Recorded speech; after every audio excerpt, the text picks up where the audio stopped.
The Book of Jasher, Chapter 71. And when Moses was 18 years old, he desired to see his father and mother, and he went to them to Goshen.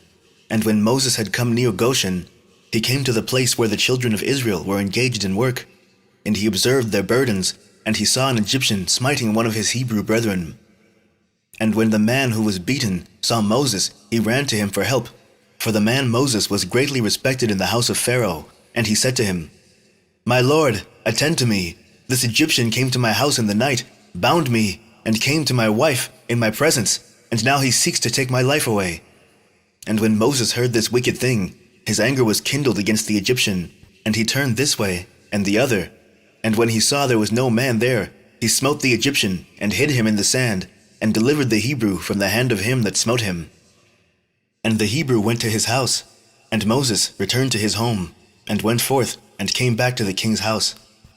And when the man had returned home, he thought of repudiating his wife, for it was not right in the house of Jacob for any man to come to his wife after she had been defiled. And the woman went and told her brothers, and the woman's brothers sought to slay him, and he fled to his house and escaped. And on the second day Moses went forth to his brethren, and saw, and behold, 2 men were quarreling. And he said to the wicked one, "Why dost thou smite thy neighbor?" And he answered him and said to him, "Who has set thee for a prince and judge over us? Dost thou think to slay me as thou didst slay the Egyptian?" And Moses was afraid, and he said, "Surely the thing is known?" And Pharaoh heard of this affair, and he ordered Moses to be slain. So God sent his angel, and he appeared unto Pharaoh in the likeness of a captain of the guard. And the angel of the Lord took the sword from the hand of the captain of the guard, and took his head off with it, for the likeness of the captain of the guard was turned into the likeness of Moses. And the angel of the Lord took hold of the right hand of Moses, and brought him forth from Egypt, and he placed him from without the borders of Egypt, a distance of 40 days' journey. And Aaron and his brother alone remained in the land of Egypt, and he prophesied to the children of Israel, saying, "Thus says the Lord God of your ancestors, throw away each man the abominations of his eyes, and do not defile yourselves with the idols of Egypt." And the children of Israel rebelled and would not hearken to Aaron at that time. And the Lord thought to destroy them, were it not that the Lord remembered the covenant which he had made with Abraham, Isaac, and Jacob. In those days the hand of Pharaoh continued to be severe against the children of Israel, and he crushed and oppressed them, until the time when God sent forth his word, and took notice of them. Chapter 72.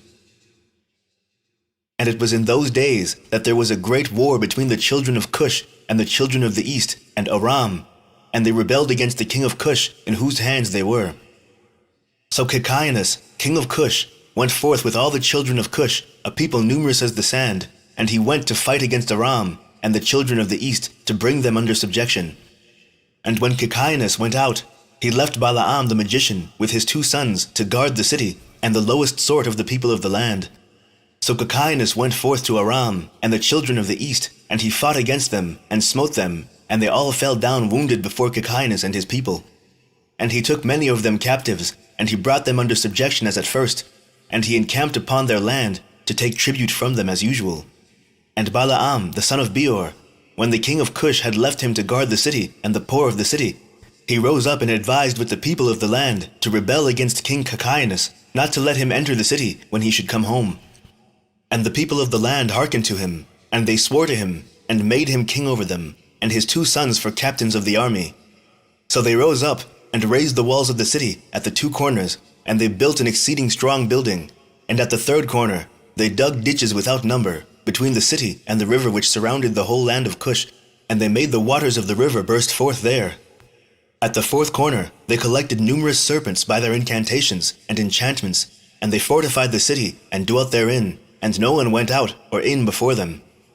And Caíssem fought against Aram and the children of the east, and he subdued them as before, and they gave him their usual tribute, and he went and returned to his land. And when Caíssem the king of Cush approached his city, and all the captains of the forces with him, they lifted up their eyes, and saw that the walls of the city were built up and greatly elevated, so the men were astonished at this. And they said to one another, "It is because they saw that we were delayed in battle, and were greatly afraid of us. Therefore have they done this thing, and raised the city walls, and fortified them, so that the kings of Canaan might not come in battle against them." So the king and the troops approached the city door, And they looked up, and behold, all the gates of the city were closed. And they called out to the sentinels, saying, Open unto us, that we may enter the city. But the sentinels refused to open to them, by the order of Balaam the magician, their king. They suffered them not to enter their city. So they raised a battle with them opposite the city gate, and 130 men of the army at Caíssem fell on that day. And on the next day they continued to fight, and they fought at the side of the river. They endeavored to pass, but were not able, so some of them sank in the pits and died. So the king ordered them to cut down trees, to make rafts, upon which they might pass to them, and they did so. And when they came to the place of the ditches, the waters revolved by mills, and 200 men upon 10 rafts were drowned. And on the third day they came to fight at the side where the serpents were, but they could not approach there, for the serpents slew of them 170 men, and they ceased fighting against Cush, and they besieged Cush for 9 years. No person came out or in. At that time, that the war and the siege were against Cush, Moses fled from Egypt, from Pharaoh, who sought to kill him for having slain the Egyptian. And Moses was 18 years old when he fled from Egypt, from the presence of Pharaoh. And he fled and escaped to the camp of Caíssem, which at the time was besieging Cush. And Moses was 9 years in the camp of Caíssem, king of Cush, all the time that they were besieging Cush. And Moses went out and came in with them. And the king and princes and all the fighting men loved Moses, for he was great and worthy. His stature was like a noble lion. His face was like the sun, and his strength was that of a lion, and he was a counselor to the king. And at the end of 9 years, Caíssem was seized with a mortal disease, and his illness prevailed over him, and he died on the 7th day. So his servants embalmed him, and carried him, and buried him opposite the city gate, to the north of the land of Egypt. And they built over him an elegant, strong, and high building, and they placed great stones below. And the king's scribes engraved upon those stones all the might of their king Caíssem, and all his battles which he had fought. Behold, they are written there at this day. Now after the death of Caíssem, king of Cush, it grieved his men and troops greatly on account of the war. So they said one to the other, Give us counsel, what we are to do at this time, as we have resided in the wilderness 9 years away from our homes. If we say we will fight against the city, many of us will fall wounded or killed, and if we remain here in the siege, we shall also die. For now all the kings of Aram and of the children of the east will hear that our king is dead, and they will attack us suddenly in a hostile manner, and they will fight against us and leave no remnant of us. Now therefore, let us go and make a king over us, and let us remain in the siege until the city is delivered up to us. And they wished to choose on that day a man for king from the army of Caíssem, and they found no object of their choice like Moses to reign over them. And they hastened, and stripped off each man his garments, and cast them upon the ground, and they made a great heap, and placed Moses thereon. And they rose up, and blew with trumpets, and called out before him, and said, May the king live! May the king live! And all the people and nobles swore unto him to give him for a wife Adoniah the queen, the Cushite, wife of Caíssem, and they made Moses king over them on that day. And all the people of Cush issued a proclamation on that day, saying, Every man must give something to Moses of what is in his possession. And they spread out a sheet upon the heap, and every man cast into it something of what he had, one a gold earring, and the other a coin. Also of onyx stones, bdellium, pearls, and marble did the children of Cush cast unto Moses upon the heap, also silver and gold in great abundance. And Moses took all the silver and gold, all the vessels, and the bdellium and onyx stones, which all the children of Cush had given to him, and he placed them amongst his treasures. And Moses reigned over the children of Cush on that day, in the place of Caíssem, king of Cush. Chapter 73. In the 55th year of the reign of Pharaoh, king of Egypt, that is in the 157th year of the Israelites going down into Egypt, reigned Moses in Cush. Moses was 27 years old when he began to reign over Cush, and 40 years did he reign. And the Lord granted Moses favor and grace in the eyes of all the children of Cush, and the children of Cush loved him exceedingly. So Moses was favored by the Lord and by men. And in the 7th day of his reign, all the children of Cush assembled and came before Moses and bowed down to him to the ground. And all the children spoke together in the presence of the king, saying, Give us counsel, that we may see what is to be done to this city. For it is now 9 years that we have been besieging round about the city, and have not seen our children and wives.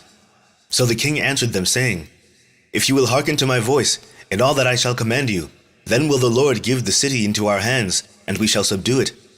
For if we fight with them, as in the former battle which we had with them before the death of Cachias, many of us will fall down wounded as before. Now therefore, behold, here is counsel for you in this matter. If you will hearken to my voice, then will the city be delivered into our hands. So all the forces answered the king, saying, All that our Lord shall command, that we will do. And Moses said unto them, Pass through and proclaim a voice in the whole camp unto all the people, saying, Thus says the king, Go into the forest, and bring with you of the young ones of the stork, each man a young one in his hand. And any person transgressing the word of the king, who shall not bring his young one, he shall die, and the king will take all belonging to him. And when you shall bring them, they shall be in your keeping. You shall rear them until they grow up, and you shall teach them to dart upon, as is the way of the young ones of the hawk. So all the children of Cush heard the words of Moses, and they rose up and caused a proclamation to be issued throughout the camp, saying, Unto you, all the children of Cush, the king's order is, that you go all together to the forest, and catch there the young storks, each man his young one in his hand, and you shall bring them home. And any person violating the order of the king shall die, and the king will take all that belongs to him. And all the people did so. And they went out to the wood, and they climbed the fir trees, and caught, each man a young one in his hand, all the young of the storks, and they brought them into the desert, and reared them by order of the king, and they taught them to dart upon, similar to the young hawks.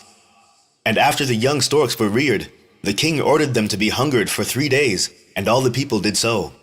And on the 3rd day the king said unto them, Strengthen yourselves, and become valiant men, and put on each man his armor, and gird on his sword upon him, and ride each man his horse, and take each his young stork in his hand. And we will rise up, and fight against the city at the place where the serpents are. And all the people did as the king had ordered. And they took each man his young one in his hand, and they went away. And when they came to the place of the serpents, the king said to them, Send forth each man his young stork upon the serpents. And they sent forth each man his young stork at the king's order. And the young storks ran upon the serpents, and they devoured them all, and destroyed them out of that place. And when the king and people had seen that all the serpents were destroyed in that place, all the people set up a great shout. And they approached and fought against the city, and took it, and subdued it, and they entered the city. And there died on that day 1,100 men of the people of the city, all that inhabited the city, but of the people besieging, not one died. So all the children of Cush went each to his home, to his wife, and children, and to all belonging to him. And Balaam the magician, when he saw that the city was taken, he opened the gate, he and his 2 sons, and 8 brothers, fled and returned to Egypt, to Pharaoh king of Egypt. They are the sorcerers and magicians who are mentioned in the book of the law, standing against Moses when the Lord brought the plagues upon Egypt. So Moses took the city by his wisdom, and the children of Cush placed him on the throne instead of Cachias, king of Cush. And they placed the royal crown upon his head, and they gave him for a wife Adoniah, the Cushite queen, wife of Cachias. And Moses feared the Lord God of his fathers, so that he came not to her, nor did he turn his eyes to her. For Moses remembered how Abraham had made his servant Eleazar swear, saying unto him, Thou shalt not take a woman from the daughters of Canaan for my son Isaac. Also what Isaac did when Jacob had fled from his brother, when he commanded him, saying, Thou shalt not take a wife from the daughters of Canaan, nor make alliance with any of the children of Ham. For the Lord our God gave Ham the son of Noah, and his children, and all his seed, as slaves to the children of Shem, and to the children of Japheth, and unto their seed after them, for slaves forever. Therefore Moses turned not his heart, nor his eyes to the wife of Cachias, all the days that he reigned over Cush. And Moses feared the Lord his God all his life, and Moses walked before the Lord in truth, with all his heart and soul. He turned not from the right way all the days of his life. He declined not from the way either to the right or to the left, in which Abraham, Isaac, and Jacob had walked. And Moses strengthened himself in the kingdom of the children of Cush, and he guided the children of Cush with his usual wisdom, and Moses prospered in his kingdom. And at that time Aram and the children of the east heard that Cachias king of Cush had died. So Aram and the children of the east rebelled against Cush in those days. And Moses gathered all the children of Cush, a people very mighty, about 30,000 men, and he went forth to fight with Aram and the children of the east. And they went at first to the children of the east, and when the children of the east heard their report, they went to meet him and engaged in battle with them. And the war was very severe against the children of the east, so the Lord gave all the children of the east into the hands of Moses, and about 3,000 men fell down slain. And all the children of the east turned back and retreated, So Moses and the children of Cush followed them, and subdued them, and put a tax upon them, as was their custom. So Moses and all the people with him passed from there to the land of Aram for battle. And the people of Aram also went to meet him, and they fought against them, and the Lord delivered them into the hand of Moses, and many of the men of Aram fell down wounded. And Aram also were subdued by Moses and the people of Cush, and also gave their usual tax. And Moses brought Aram and the children of the east under subjection to the children of Cush, and Moses and all the people who were with him turned to the land of Cush. And Moses strengthened himself in the kingdom of the children of Cush, and the Lord was with him, and all the children of Cush were afraid of him. Chapter 74.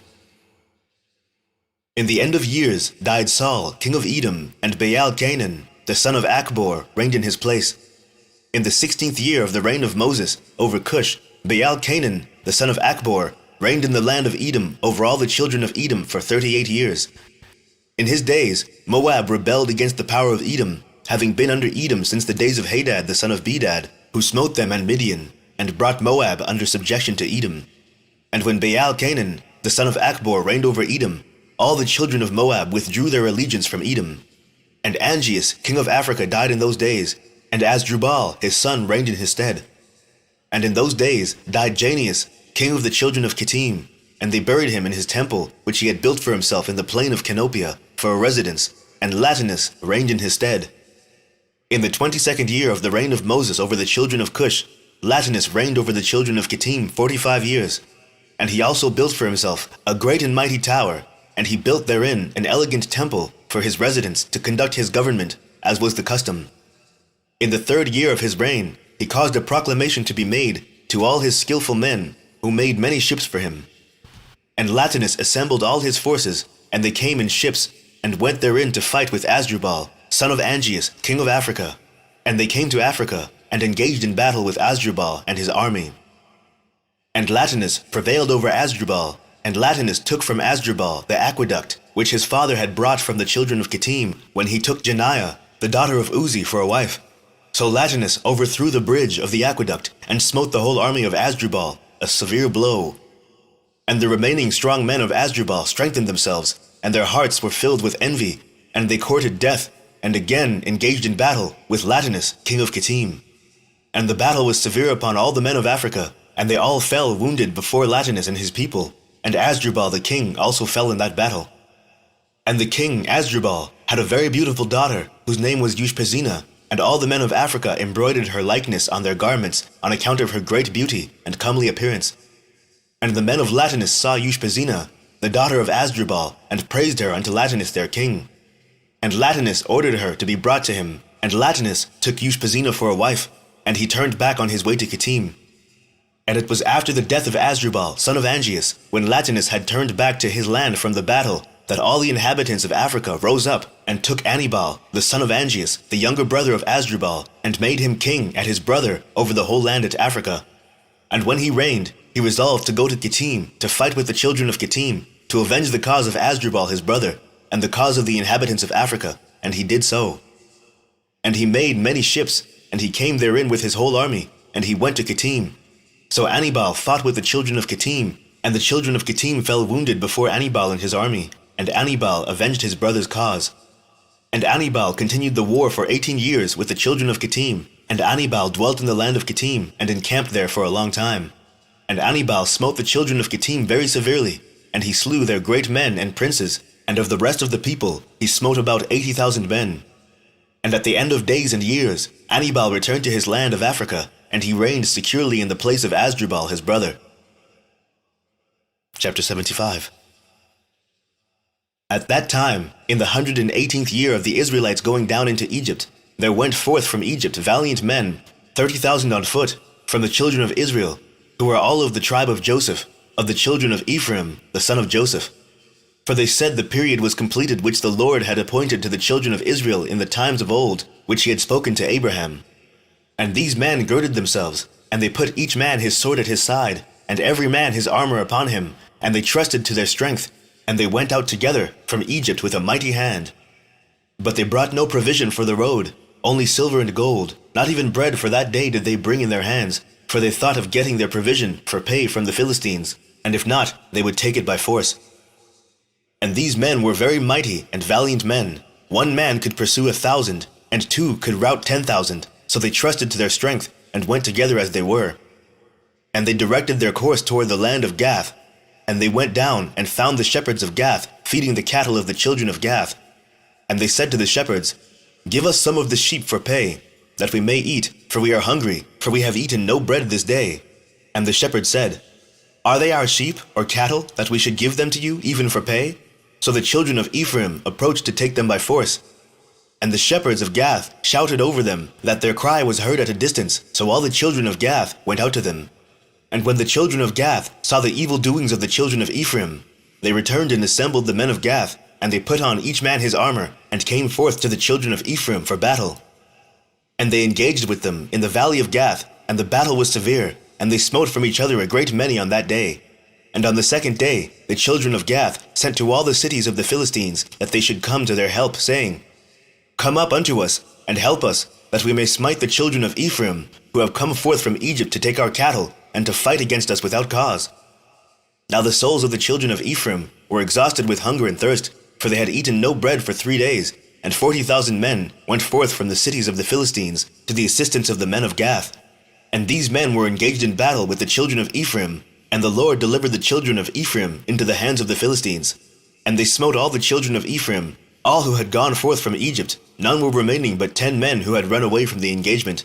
For this evil was from the Lord against the children of Ephraim, for they transgressed the word of the Lord in going forth from Egypt before the period had arrived which the Lord in the days of old had appointed to Israel. And of the Philistines also there fell a great many, about 20,000 men, and their brethren carried them and buried them in their cities. And the slain of the children of Ephraim remained forsaken in the valley of Gath for many days and years, and were not brought to burial, and the valley was filled with men's bones. And the men who had escaped from the battle came to Egypt, and told all the children of Israel all that had befallen them. And their father Ephraim mourned over them for many days, and his brethren came to console him. And he came unto his wife, and she bare a son, and he called his name Beriah, for she was unfortunate in his house. Chapter 76. And Moses, the son of Amram, was still king in the land of Cush in those days, and he prospered in his kingdom, and he conducted the government of the children of Cush in justice, in righteousness, and integrity. And all the children of Cush loved Moses all the days that he reigned over them, and all the inhabitants of the land of Cush were greatly afraid of him. And in the 40th year of the reign of Moses over Cush, Moses was sitting on the royal throne, whilst Adoniah, the queen, was before him, and all the nobles were sitting around him. And Adoniah, the queen, said before the king and the princes, "What is this thing which you the children of Cush have done for this long time? Surely you know that for 40 years that this man has reigned over Cush, he has not approached me, nor has he served the gods of the children of Cush. Now therefore hear, O ye children of Cush, and let this man no more reign over you, as he is not of our flesh. Behold, Menacruz my son is grown up, let him reign over you, for it is better for you to serve the son of your Lord than to serve a stranger, the slave of the king of Egypt." And all the people and nobles of the children of Cush heard the words which Adoniah the queen had spoken in their ears. And all the people were preparing until the evening, and in the morning they rose up early, and made Menacruz, son of Cachinas, king over them. And all the children of Cush were afraid to stretch forth their hand against Moses, for the Lord was with Moses, and the children of Cush remembered the oath which they swore unto Moses, therefore they did no harm to him. But the children of Cush gave many presents to Moses, and sent him from them with great honor. So Moses went forth from the land of Cush, and went home, and ceased to reign over Cush.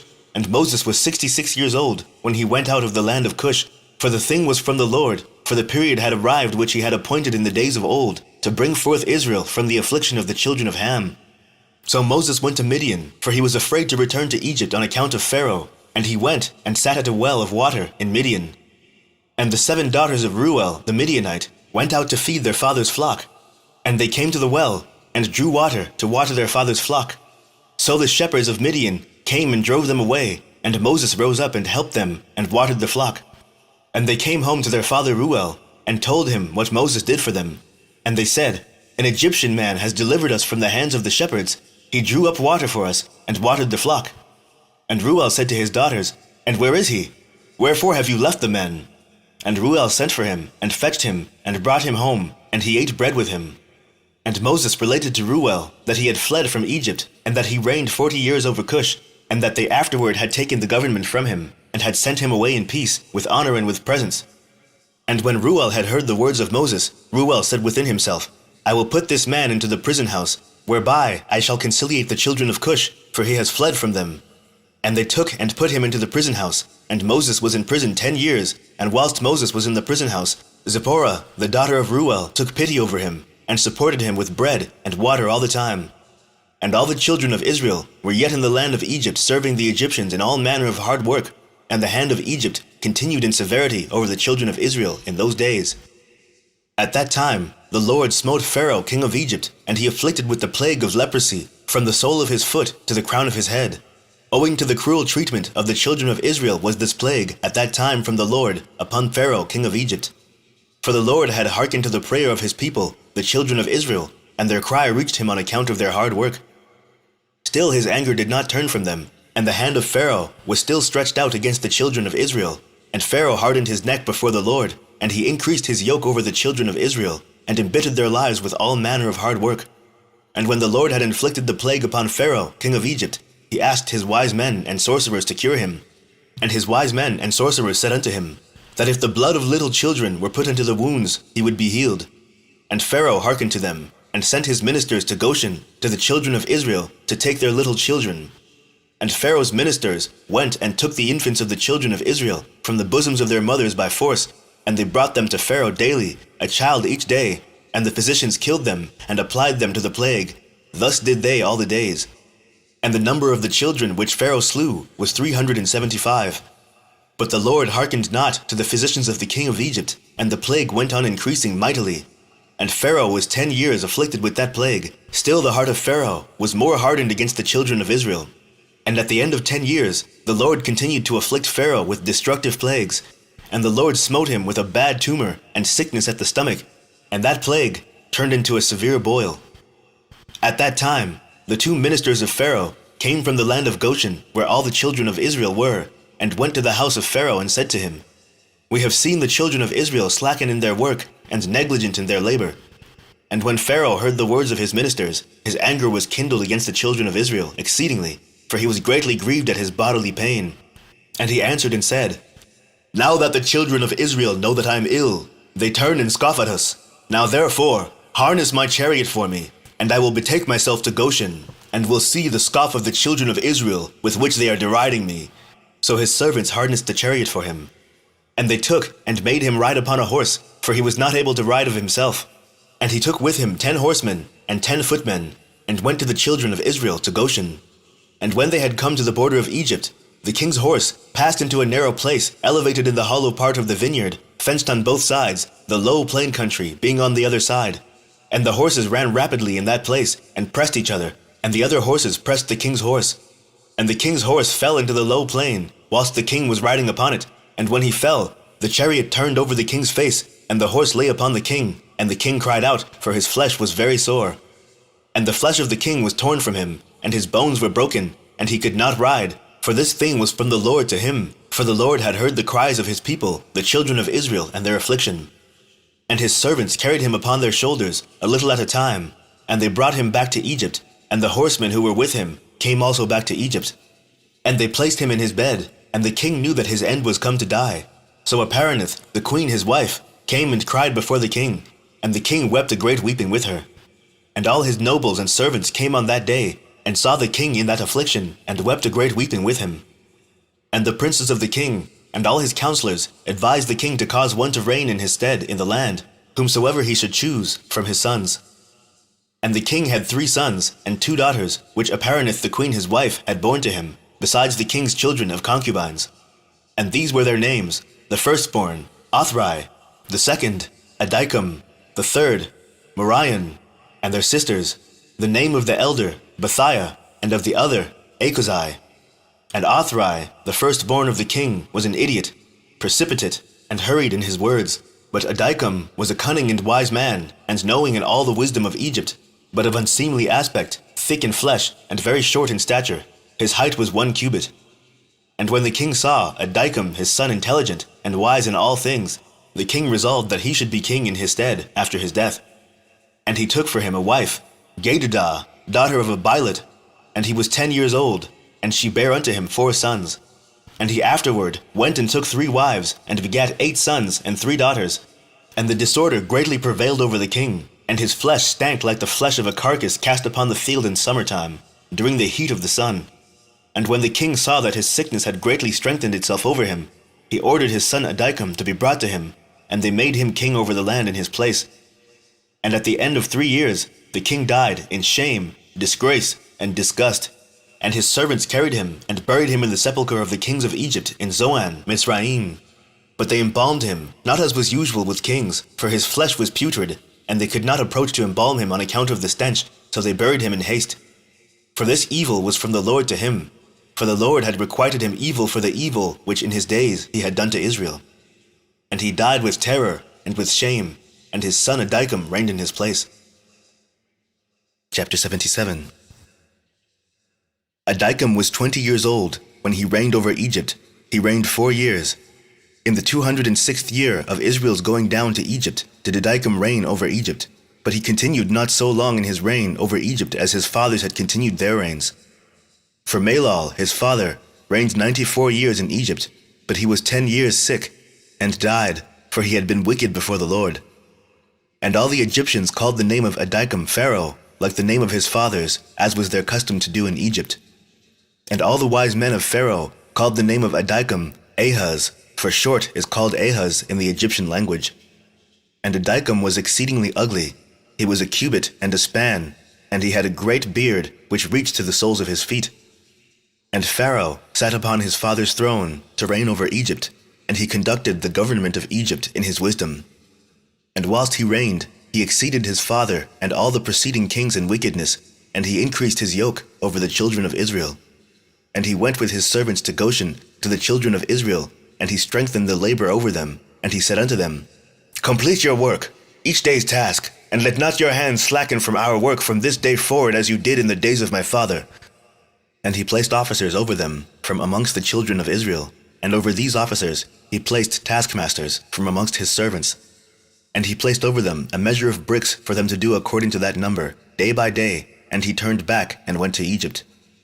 At that time, the taskmasters of Pharaoh ordered the officers of the children of Israel according to the command of Pharaoh, saying, Thus says Pharaoh, Do your work each day, and finish your task, and observe the daily measure of bricks, diminish not anything. And it shall come to pass that if you are deficient in your daily bricks, I will put your young children in their stead. And the taskmasters of Egypt did so in those days as Pharaoh had ordered them. And whenever any deficiency was found in the children of Israel's measure of their daily bricks, the taskmasters of Pharaoh would go to the wives of the children of Israel, and take infants of the children of Israel to the number of bricks deficient. They would take them by force from their mothers' laps, and put them in the building instead of the bricks, whilst their fathers and mothers were crying over them, and weeping when they heard the weeping voices of their infants in the wall of the building. And the taskmasters prevailed over Israel, that the Israelites should place their children in the building, so that a man placed his son in the wall and put mortar over him, whilst his eyes wept over him, and his tears ran down upon his child. And the taskmasters of Egypt did so to the babes of Israel for many days, and no one pitied or had compassion over the babes of the children of Israel. And the number of all the children killed in the building was 270, some whom they had built upon instead of the bricks which had been left deficient by their fathers, and some whom they had drawn out dead from the building. And the labor imposed upon the children of Israel in the days of Adikam exceeded in hardship that which they performed in the days of his father. And the children of Israel sighed every day on account of their heavy work, for they had said to themselves, Behold, when Pharaoh shall die, his son will rise up and lighten our work. But they increased the latter work more than the former, and the children of Israel sighed at this, and their cry ascended to God on account of their labor. And God heard the voice of the children of Israel and their cry in those days, and God remembered to them his covenant which he had made with Abraham, Isaac, and Jacob. And God saw the burden of the children of Israel and their heavy work in those days, and he determined to deliver them. And Moses, the son of Amram, was still confined in the dungeon in those days, in the house of Reuel the Midianite, and Zipporah, the daughter of Reuel, did support him with food secretly day by day. And Moses was confined in the dungeon in the house of Reuel for 10 years. And at the end of 10 years, which was the first year of the reign of Pharaoh over Egypt in the place of his father, Zipporah said to her father Reuel, No person inquires or seeks after the Hebrew man, whom thou didst bind in prison now 10 years. Now therefore, if it seem good in thy sight, let us send and see whether he is living or dead. But her father knew not that she had supported him. And Reuel her father answered and said to her, Has ever such a thing happened that a man should be shut up in a prison without food for 10 years, and that they should live? And Zipporah answered her father, saying, Surely thou hast heard that the God of the Hebrews is great and awful, and does wonders for them at all times. He it was who delivered Abraham from Ur of the Chaldeans, and Isaac from the sword of his father, and Jacob from the angel of the Lord who wrestled with him at the ford of Jabbok. Also with this man has he done many things. He delivered him from the river in Egypt, and from the sword of Pharaoh, and from the children of Cush. So also can he deliver him from famine, and make him live. And the thing seemed good in the sight of Reuel, and he did according to the word of his daughter, and sent to the dungeon to ascertain what became of Moses. And he saw, and behold, the man Moses was living in the dungeon, standing upon his feet, praising and praying to the God of his ancestors. And Reuel commanded Moses be brought out of the dungeon. So they shaved him, and he changed his prison garments, and ate bread. And afterward Moses went into the garden of Reuel, which was behind the house, and he there prayed to the Lord his God, who had done mighty wonders for him. And it was that whilst he prayed, he looked opposite to him, and behold, a sapphire stick was placed in the ground, which was planted in the midst of the garden. And he approached the stick, and he looked, and behold, the name of the Lord God of hosts was engraved thereon, written and developed upon the stick. And he read it, and stretched forth his hand, and he plucked it like a forest tree from the thicket, and the stick was in his hand. And this is the stick with which all the works of our God were performed, after he had created heaven and earth, and all the host of them, seas, rivers, and all their fishes. And when God had driven Adam from the Garden of Eden, he took the stick in his hand, and went and tilled the ground from which he was taken. And the stick came down to Noah, and was given to Shem and his descendants, until it came into the hand of Abraham the Hebrew. And when Abraham had given all he had to his son Isaac, he also gave to him this stick. And when Jacob fled to Padan Aram, he took it into his hand, and when he returned to his father, he had not left it behind him. Also when he went down to Egypt, he took it into his hand, and gave it to Joseph, one portion above his brethren, for Jacob had taken it by force from his brother Esau. And after the death of Joseph, the nobles of Egypt came into the house of Joseph, and the stick came into the hand of Reuel the Midianite, and when he went out of Egypt, he took it in his hand, and planted it in his garden. And all the mighty men of the Kenites tried to pluck it when they endeavored to get Zipporah his daughter, but they were unsuccessful. So that stick remained planted in the garden of Reuel, until he came who had a right to it, and took it. And when Reuel saw the stick in the hand of Moses, he wondered at it, and he gave him his daughter Zipporah for a wife. Chapter 78. At that time died Baal-Canaan, son of Achbor, king of Edom, and was buried in his house in the land of Edom.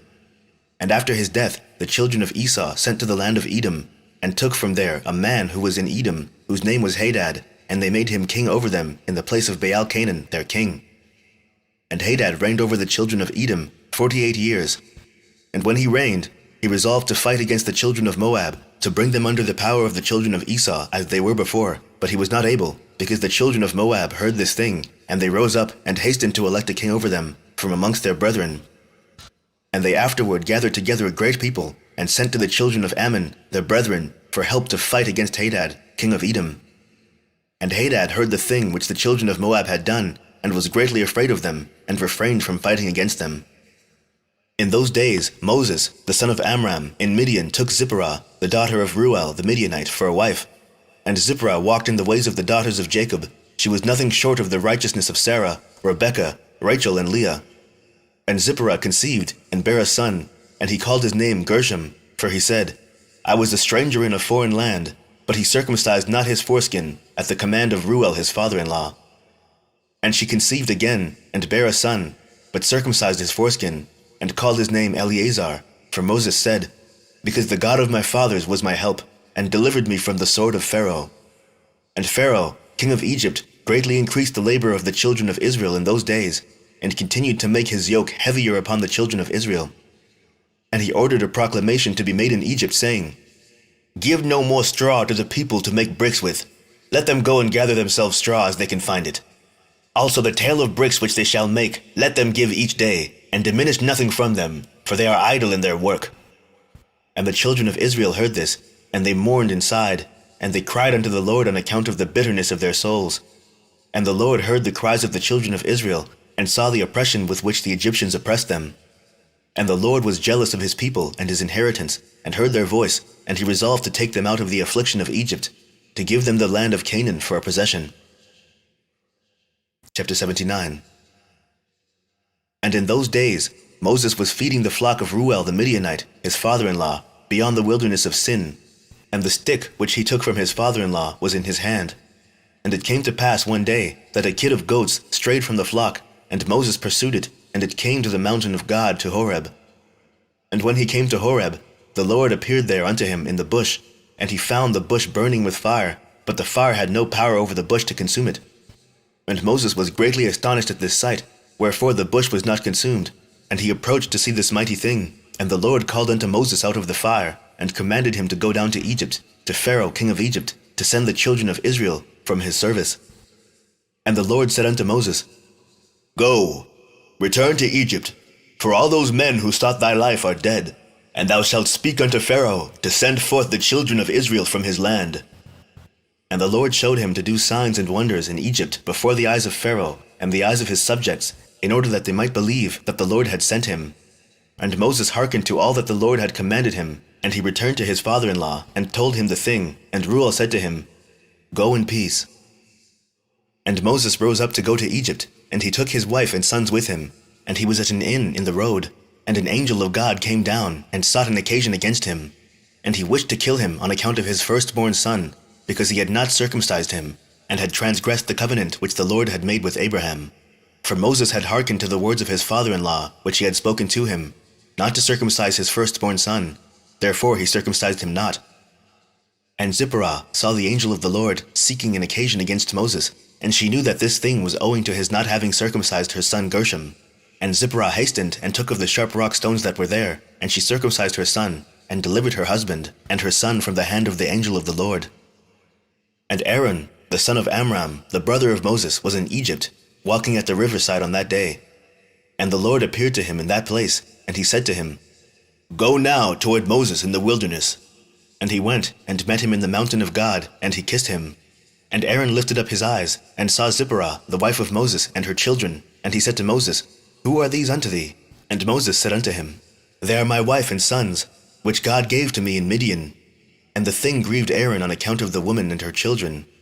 And Aaron said to Moses, Send away the woman and her children, that they may go to her father's house. And Moses hearkened to the words of Aaron, and did so. And Zipporah returned with her children, and they went to the house of Reuel, and remained there until the time arrived when the Lord had visited his people, and brought them forth from Egypt from the hand of Pharaoh. And Moses and Aaron came to Egypt to the community of the children of Israel, and they spoke to them all the words of the Lord, and the people rejoiced in exceeding great rejoicing. And Moses and Aaron rose up early on the next day, and they went to the house of Pharaoh, and they took in their hands the stick of God.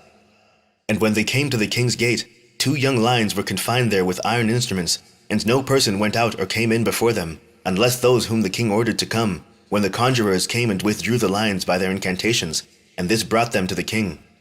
And Moses hastened, and lifted up the stick upon the lions, and he loosed them, and Moses and Aaron came into the king's house.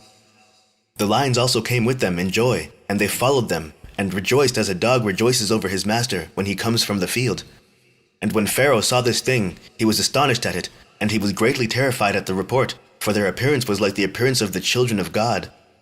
And Pharaoh said to Moses, What do you require? And they answered him, saying, The Lord God of the Hebrews has sent us to thee, to say, Send forth my people, that they may serve me. And when Pharaoh heard their words, he was greatly terrified before them, and he said to them, Go today, and come back to me tomorrow. And they did according to the word of the king. And when they had gone, Pharaoh sent for Balaam the magician, and to Jannes, and Jambres his sons, and to all the magicians and conjurers and counselors which belonged to the king. And they all came and sat before the king. And the king told them all the words which Moses and his brother Aaron had spoken to him. And the magicians said to the king, But how came the men to thee, on account of the lions which were confined at the gate? And the king said, Because they lifted up their rod against the lions and loosed them, and came to me. And the lions also rejoiced at them, as a dog rejoices to meet his master.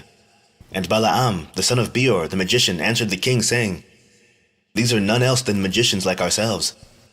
Now therefore send for them, and let them come, and we will try them. And the king did so. And in the morning Pharaoh sent for Moses and Aaron to come before the king. And they took the rod of God, and came to the king and spoke to him, saying, Thus said the Lord God of the Hebrews, Send my people that they may serve me. And the king said to them, But who will believe you that you are the messengers of God, and that you come to me by his order? Now therefore, give a wonder or a sign in this matter, and then the words which you speak will be believed. And Aaron hastened and threw the rod out of his hand before Pharaoh and before his servants, and the rod turned into a serpent. And the sorcerers saw this, and they cast each man his rod upon the ground, and they became serpents. And the serpent of Aaron's rod lifted up its head, and opened its mouth to swallow the rods of the magicians. And Balaam the magician answered and said, This thing has been from the days of old, that a serpent should swallow its fellow, and that living things devour each other. Now therefore, restore it to a rod as it was at first, and we will also restore our rods as they were at first. And if thy rod shall swallow our rods, then we shall know that the Spirit of God is in thee, and if not, thou art only an artificer, like unto ourselves. And Aaron hastened and stretched forth his hand, and caught hold of the serpent's tail, and it became a rod in his hand. And the sorcerers did the like with their rods, and they got hold, each man of the tail of his serpent, and they became rods as at first. And when they were restored to rods, the rod of Aaron swallowed up their rods. And when the king saw this thing, he ordered the book of records that related to the kings of Egypt to be brought. And they brought the book of records, the chronicles of the kings of Egypt, in which all the idols of Egypt were inscribed, for they thought of finding therein the name of Ahiah, but they found it not. And Pharaoh said to Moses and Aaron, Behold, I have not found the name of your God written in this book, and his name I know not. And the counselors and wise men answered the king, We have heard that the God of the Hebrews is the son of the wise, the son of ancient kings. And Pharaoh turned to Moses and Aaron and said to them, I know not the Lord whom you have declared, neither will I send his people.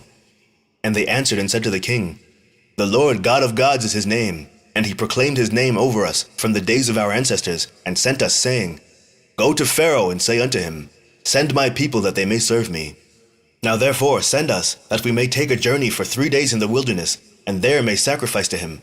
For from the days of our going down to Egypt, he has not taken from our hands either burnt offering, oblation, or sacrifice. And if thou wilt not send us, his anger will be kindled against thee, and he will smite Egypt, either with the plague or with the sword. And Pharaoh said unto them, Tell me now his power and his might. And they said to him, He created the heaven and the earth, the seas and all their fishes. He formed the light, created the darkness, caused rain upon the earth and watered it, and made the herbage and grass to sprout.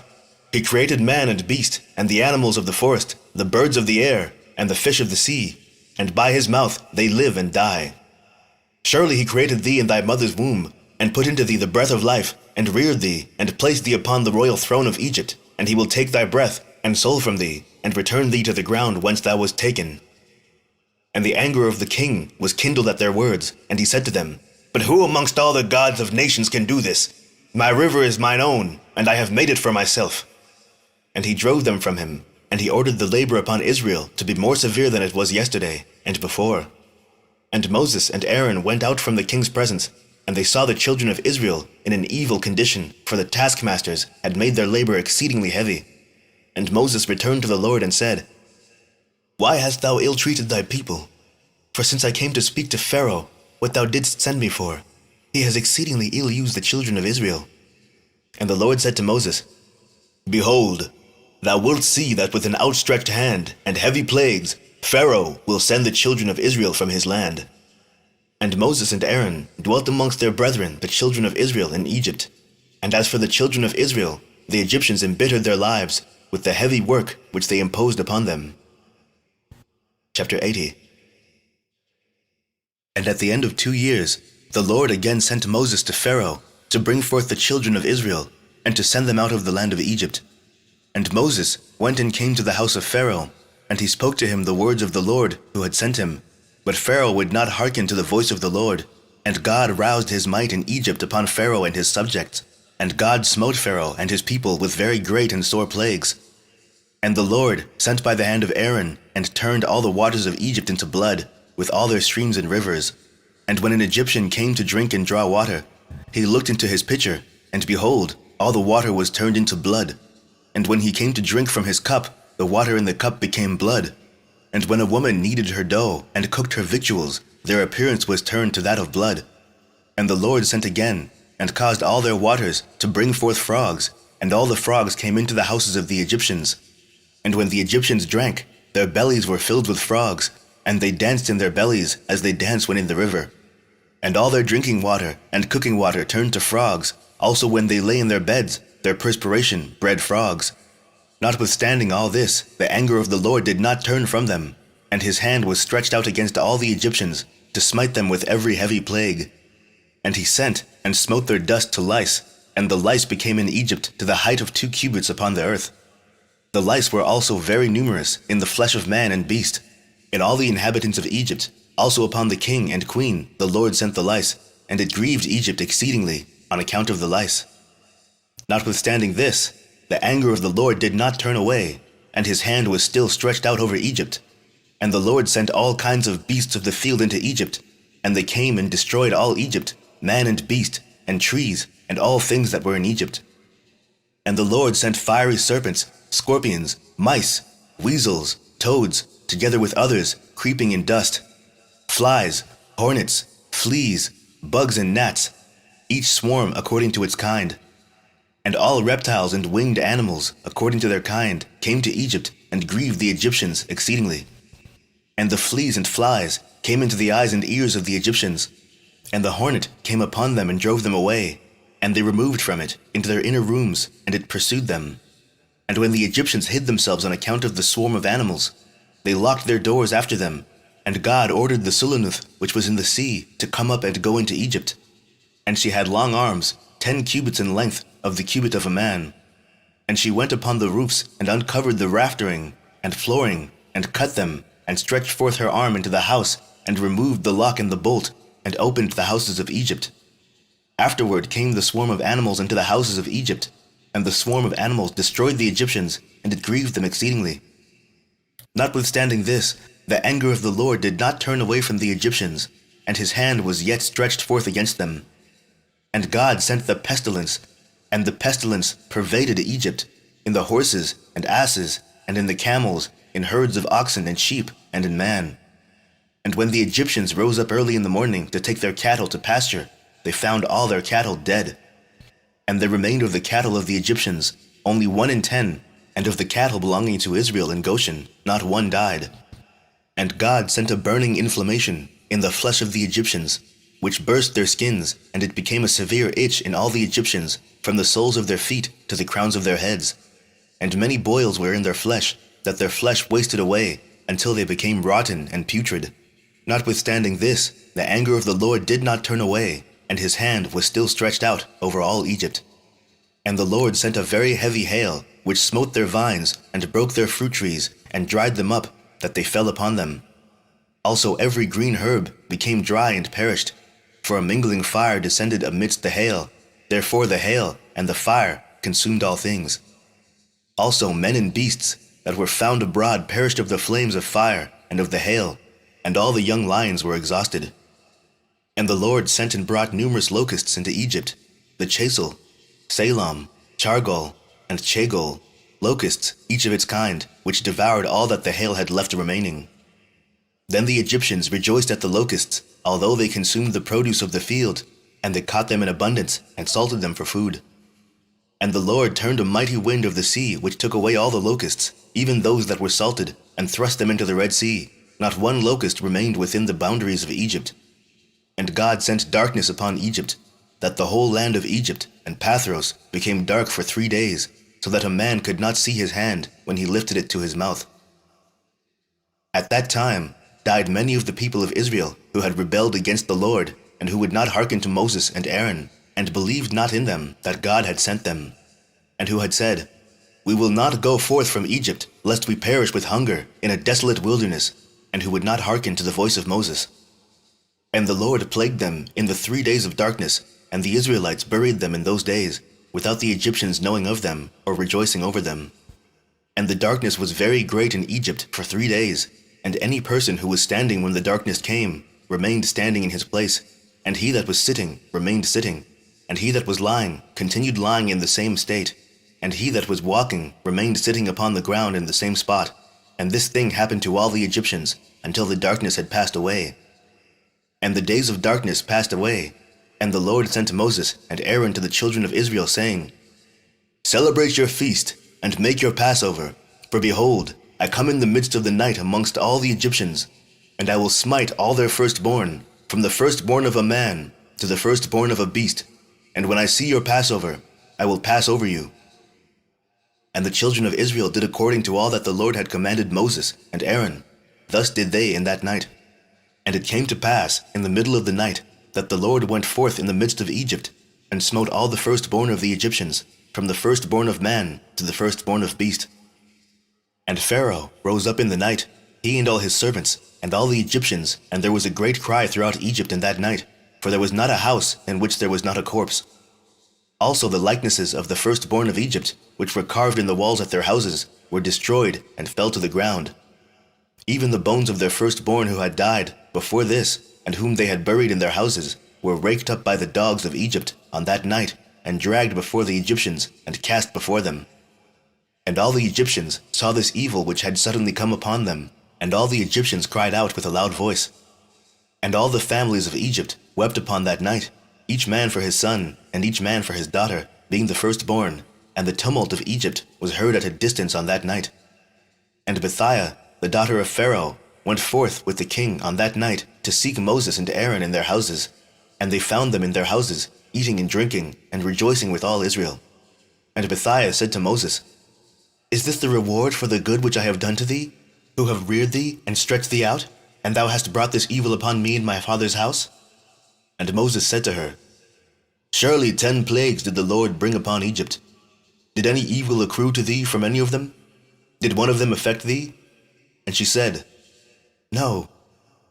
And Moses said to her, Although thou art the firstborn to thy mother, thou shalt not die, and no evil shall reach thee in the midst of Egypt. And she said, What advantage is it to me, when I see the king my brother, and all his household and subjects in this evil, whose firstborn perish with all the firstborn of Egypt? And Moses said to her, Surely thy brother and his household, and subjects the families of Egypt, would not hearken to the words of the Lord. Therefore did this evil come upon them. And Pharaoh, king of Egypt, approached Moses and Aaron, and some of the children of Israel who were with them in that place, and he prayed to them, saying, Rise up and take your brethren, all the children of Israel who are in the land, with their sheep and oxen, and all belonging to them. They shall leave nothing remaining, only pray for me to the Lord your God. And Moses said to Pharaoh, Behold, thou art my mother's firstborn, yet fear not, for thou wilt not die. For the Lord has commanded that thou shalt live, in order to show thee his great might and strong stretched out arm. And Pharaoh ordered the children of Israel to be sent away, and all the Egyptians strengthened themselves to send them, for they said, We are all perishing. And all the Egyptians sent the Israelites forth with great riches, sheep and oxen, and precious things, according to the oath of the Lord between him and our father Abraham. And the children of Israel delayed going forth at night, and when the Egyptians came to them to bring them out, they said to them, Are we thieves, that we should go forth at night? And the children of Israel asked of the Egyptians vessels of silver, and vessels of gold, and garments, and the children of Israel stripped the Egyptians. And Moses hastened and rose up and went to the river of Egypt, and brought up from thence the coffin of Joseph, and took it with him. The children of Israel also brought up each man his father's coffin with him, and each man the coffins of his tribe. Chapter 81. And the children of Israel journeyed from Ramesses to Succoth, about 600,000 men on foot, besides the little ones and their wives. Also a mixed multitude went up with them, and flocks and herds, even much cattle. And the sojourning of the children of Israel, who dwelt in the land of Egypt in hard labor, was 210 years. And at the end of 210 years, the Lord brought forth the children of Israel from Egypt with a strong hand. And the children of Israel traveled from Egypt, and from Goshen, and from Ramesses, and encamped in Succoth on the 15th day of the first month. And all the Egyptians buried all their firstborn, whom the Lord had smitten, and all the Egyptians buried their slain for 3 days. And the children of Israel traveled from Succoth, and encamped in Etham, at the end of the wilderness. And on the 3rd day, after the Egyptians had buried their firstborn, many men rose up from Egypt, and went after Israel to make them return to Egypt, for they repented that they had sent the Israelites away from their servitude. And one man said to his neighbor, Surely Moses and Aaron spoke to Pharaoh, saying, we will go a 3 days' journey in the wilderness and sacrifice to the Lord our God. Now therefore, let us rise up early in the morning and cause them to return. And it shall be that if they return with us to Egypt, to their masters, then shall we know that there is faith in them. But if they will not return, then will we fight with them, and make them come back with great power and a strong hand. And all the nobles of Pharaoh rose up in the morning, and with them about 700,000 men. And they went forth from Egypt on that day, and came to the place where the children of Israel were. And all the Egyptians saw, and behold, Moses and Aaron, and all the children of Israel were sitting before Pi-hahiroth, eating and drinking, and celebrating the feast of the Lord. And all the Egyptians said to the children of Israel, Surely you said, We will go a journey for 3 days in the wilderness, and sacrifice to our God, and return. Now therefore, this day makes 5 days since you went. Why do you not return to your masters? And Moses and Aaron answered them, saying, Because the Lord our God has testified in us, saying, You shall no more return to Egypt, but we will betake ourselves to a land flowing with milk and honey, as the Lord our God had sworn to our ancestors to give us. And when the nobles of Egypt saw that the children of Israel did not hearken to them to return to Egypt, they girded themselves to fight with Israel.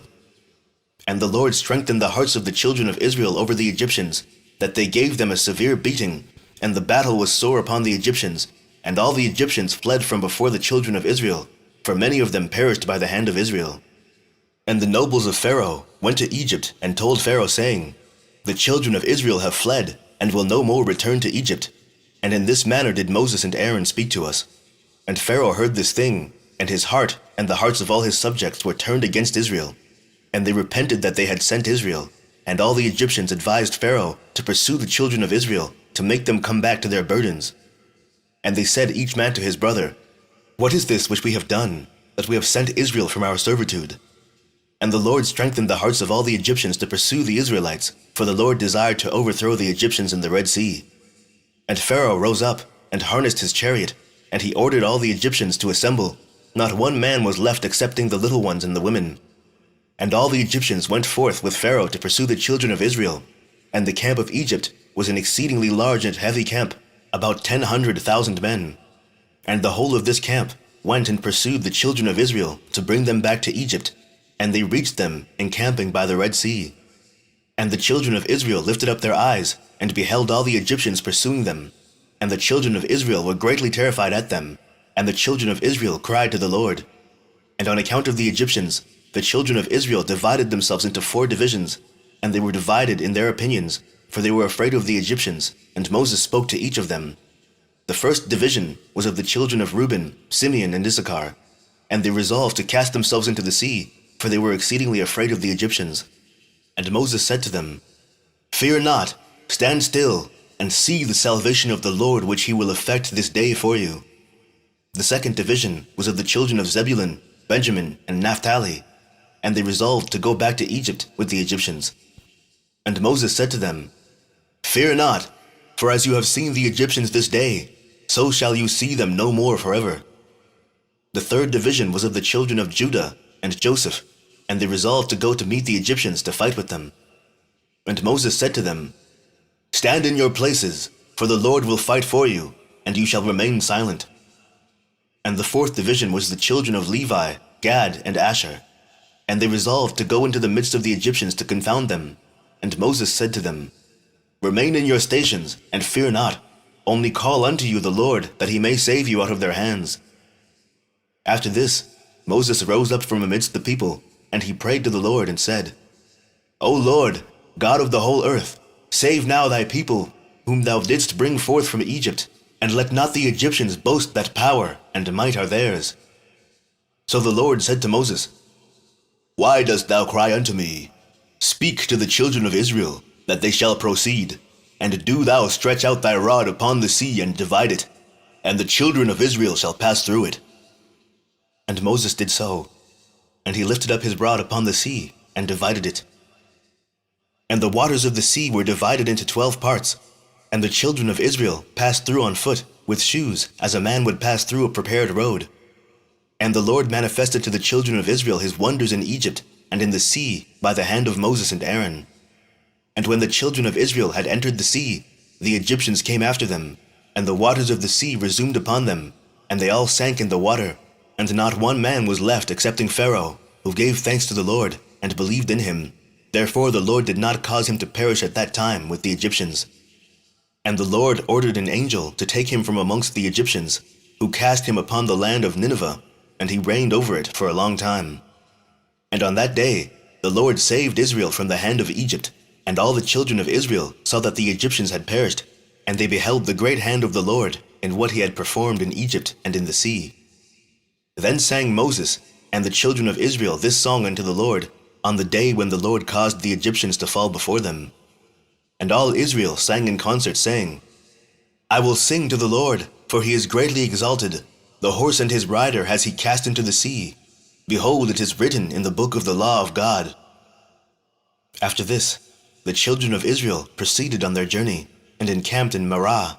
And the Lord gave to the children of Israel statutes and judgments in that place in Marah. And the Lord commanded the children of Israel to walk in all his ways, and to serve him. And they journeyed from Marah, and came to Elim, and in Elim were 12 springs of water, and 70 date trees, and the children encamped there by the waters. And they journeyed from Elim, and came to the wilderness of Sin, on the 15th day of the 2nd month after their departure from Egypt. At that time the Lord gave the manna to the children of Israel to eat, and the Lord caused food to rain from heaven for the children of Israel day by day. And the children of Israel ate the manna for 40 years, all the days that they were in the wilderness, until they came to the land of Canaan to possess it. And they proceeded from the wilderness of Sin, and encamped in Alush. And they proceeded from Alush, and encamped in Rephidim. And when the children of Israel were in Rephidim, Amalek the son of Eliphaz, the son of Esau, the brother of Zepho, came to fight with Israel. And he brought with him 801,000 men, magicians and conjurers, and he prepared for battle with Israel in Rephidim. And they carried on a great and severe battle against Israel. And the Lord delivered Amalek and his people into the hands of Moses, and the children of Israel, and into the hand of Joshua, the son of Nun, the Ephrathite, the servant of Moses. And the children of Israel smote Amalek and his people at the edge of the sword, but the battle was very sore upon the children of Israel. And the Lord said to Moses, Write this thing as a memorial for thee in a book, and place it in the hand of Joshua, the son of Nun, thy servant. And thou shalt command the children of Israel, saying, When thou shalt come to the land of Canaan, thou shalt utterly efface the remembrance of Amalek from under heaven. And Moses did so. And he took the book, and wrote upon it these words, saying, Remember what Amalek has done to thee in the road when thou wentest forth from Egypt, who met thee in the road, and smote thy rear, even those that were feeble behind thee, when thou wast faint and weary. Therefore it shall be, when the Lord thy God shall have given thee rest from all thine enemies round about in the land which the Lord thy God giveth thee for an inheritance to possess it, that thou shalt blot out the remembrance of Amalek from under heaven, thou shalt not forget it. And the king who shall have pity on Amalek, or upon his memory, or upon his seed, behold, I will require it of him, and I will cut him off from amongst his people. And Moses wrote all these things in a book, and he enjoined the children of Israel respecting all these matters. Chapter 82. And the children of Israel proceeded from Rephidim, and they encamped in the wilderness of Sinai, in the 3rd month from their going forth from Egypt. At that time came Reuel the Midianite, the father-in-law of Moses, with Zipporah, his daughter, and her 2 sons, for he had heard of the wonders of the Lord which he had done to Israel, that he had delivered them from the hand of Egypt. And Reuel came to Moses to the wilderness where he was encamped, where was the mountain of God. And Moses went forth to meet his father-in-law with great honor, and all Israel was with him. And Reuel and his children remained amongst the Israelites for many days, and Reuel knew the Lord from that day forward. And in the 3rd month from the children of Israel's departure from Egypt, on the 6th day thereof, the Lord gave to Israel the 10 commandments on Mount Sinai. And all Israel heard these commandments, and all Israel rejoiced exceedingly in the Lord on that day. And the glory of the Lord rested upon Mount Sinai, and he called to Moses, and Moses came in the midst of a cloud, and ascended the mountain. And Moses was upon the mount 40 days and 40 nights. He ate no bread, and drank no water. And the Lord instructed him in the statutes and judgments in order to teach the children of Israel. And the Lord wrote the 10 commandments which he had commanded the children of Israel upon 2 tablets of stone, which he gave to Moses to command the children of Israel. And at the end of 40 days and 40 nights, when the Lord had finished speaking to Moses on Mount Sinai, then the Lord gave to Moses the tablets of stone, written with the finger of God. And when the children of Israel saw that Moses tarried to come down from the mount, they gathered round Aaron and said, As for this man Moses, we know not what has become of him. Now therefore rise up, make unto us a god, who shall go before us, so that thou shalt not die. And Aaron was greatly afraid of the people, and he ordered them to bring him gold, and he made it into a molten calf for the people. And the Lord said to Moses, before he had come down from the mount, Get thee down, for thy people, whom thou didst bring forth from Egypt, have corrupted themselves. They have made to themselves a molten calf, and have bowed down to it. Now therefore, leave me, that I may consume them from off the earth, for they are a stiff-necked people. And Moses besought the countenance of the Lord, and he prayed to the Lord for the people on account of the calf which they had made.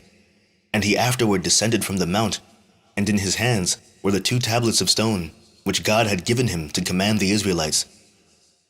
And when Moses approached the camp, and saw the calf which the people had made, the anger of Moses was kindled, and he broke the tablets under the mount. And Moses came to the camp, and he took the calf, and burned it with fire, and ground it till it became fine dust, and strewed it upon the water, and gave it to the Israelites to drink. And there died of the people by the swords of each other about 3,000 men who had made the calf. And on the morrow Moses said to the people, I will go up to the Lord, peradventure I may make atonement for your sins which you have sinned to the Lord. And Moses again went up to the Lord, and he remained with the Lord 40 days and 40 nights. And during the 40 days did Moses entreat the Lord in behalf of the children of Israel. And the Lord hearkened to the prayer of Moses, and the Lord was entreated of him in behalf of Israel. Then spake the Lord to Moses to hew 2 stone tablets, and to bring them up to the Lord, who would write upon them the 10 commandments. Now Moses did so, and he came down, and hewed the 2 tablets, and went up to Mount Sinai to the Lord. And the Lord wrote the 10 commandments upon the tablets. And Moses remained yet with the Lord 40 days and 40 nights, and the Lord instructed him in statutes and judgments to impart to Israel. And the Lord commanded him respecting the children of Israel, that they should make a sanctuary for the Lord, that his name might rest therein. And the Lord showed him the likeness of the sanctuary, and the likeness of all its vessels. And at the end of 40 days, Moses came down from the mount, and the 2 tablets were in his hand. And Moses came to the children of Israel, and spoke to them all the words of the Lord, and he taught them laws, statutes, and judgments, which the Lord had taught him. And Moses told the children of Israel the word of the Lord, that a sanctuary should be made for him, to dwell amongst the children of Israel. And the people rejoiced greatly at all the good which the Lord had spoken to them through Moses, and they said, We will do all that the Lord has spoken to thee. And all the people rose up like one man, and they made generous offerings to the sanctuary of the Lord, and each man brought the offering of the Lord for the work of the sanctuary, and for all its service.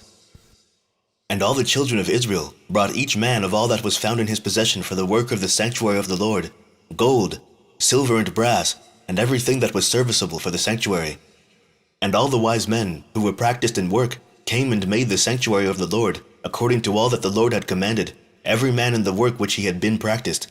And all the wise men in heart made the sanctuary, and its furniture, and all the vessels for the holy service, as the Lord had commanded Moses. And the work of the sanctuary of the tabernacle was completed at the end of 5 months, and the children of Israel did all that the Lord had commanded Moses. And they brought the sanctuary and all its furniture to Moses, like unto the representation which the Lord had shown to Moses, so did the children of Israel. And Moses saw the work, and behold, they did it as the Lord had commanded him, so Moses blessed them. Chapter 83. And in the 12th month, in the 23rd day of the month, Moses took Aaron and his sons, and he dressed them in their garments, and anointed them, and did unto them as the Lord had commanded him. And Moses brought up all the offerings which the Lord had on that day commanded him. Moses afterward took Aaron and his sons, and said to them, For 7 days shall you remain at the door of the tabernacle, for thus am I commanded. And Aaron and his sons did all that the Lord had commanded them through Moses, and they remained for 7 days at the door of the tabernacle. And on the 8th day, being the 1st day of the month, in the 2nd year from the Israelites' departure from Egypt, Moses erected the sanctuary, and Moses put up all the furniture of the tabernacle, and all the furniture of the sanctuary, and he did all that the Lord had commanded him. And Moses called to Aaron and his sons, and they brought the burnt offering, and the sin offering for themselves, and the children of Israel, as the Lord had commanded Moses. On that day, the 2 sons of Aaron, Nadab and Abihu, took strange fire, and brought it before the Lord who had not commanded them. And the fire went forth from before the Lord, and consumed them, and they died before the Lord on that day. Then on the day when Moses had completed to erect the sanctuary, the princes of the children of Israel began to bring their offerings before the Lord for the dedication of the altar. And they brought up their offerings, each prince for 1 day, and a prince each day for 12 days.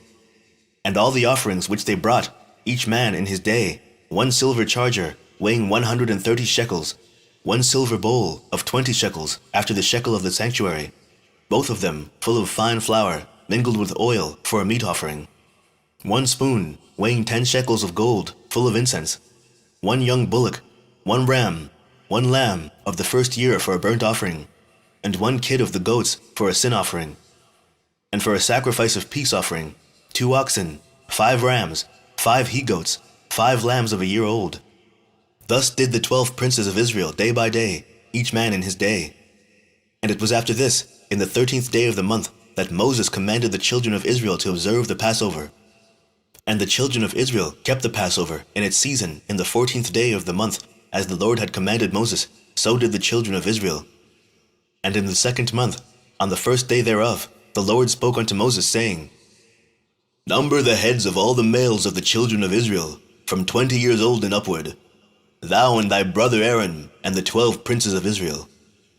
And Moses did so. And Aaron came with the 12 princes of Israel, and they numbered the children of Israel in the wilderness of Sinai. And the numbers of the children of Israel by the houses of their fathers, from 20 years old and upward, were 603,550. But the children of Levi were not numbered amongst their brethren, the children of Israel. And the number of all the males of the children of Israel from 1 month old and upward was 22,273.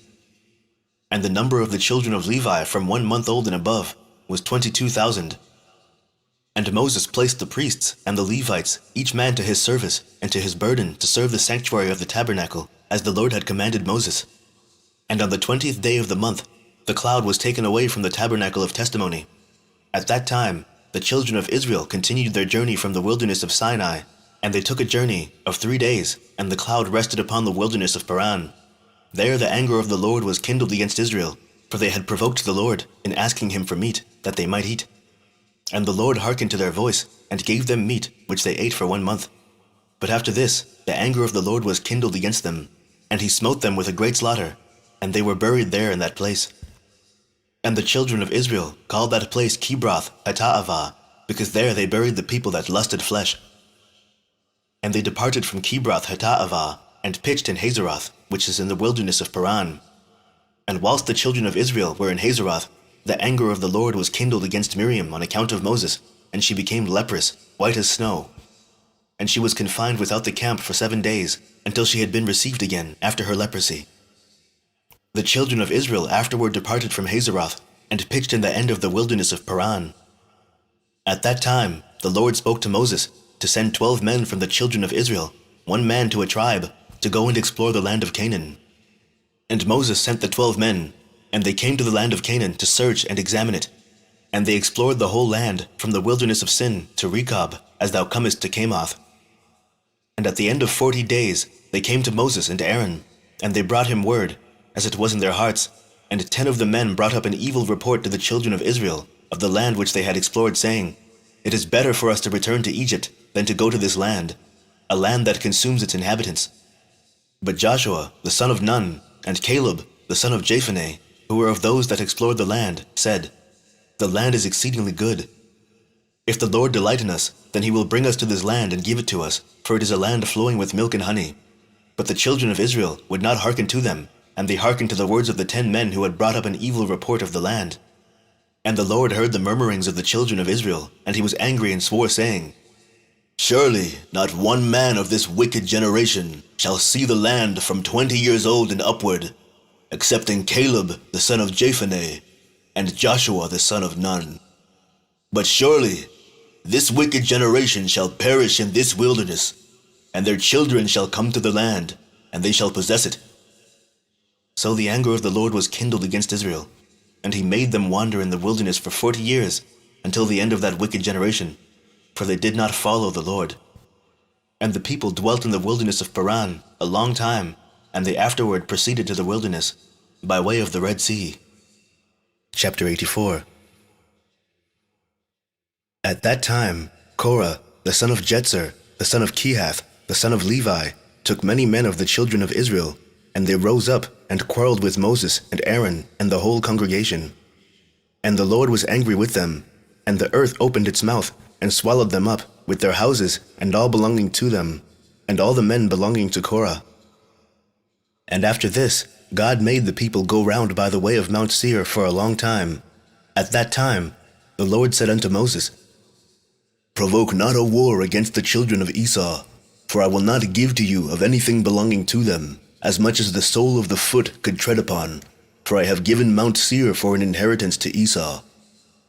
Therefore did the children of Esau fight against the children of Seir in former times, and the Lord had delivered the children of Seir into the hands of the children of Esau, and destroyed them from before them, and the children of Esau dwelt in their stead unto this day.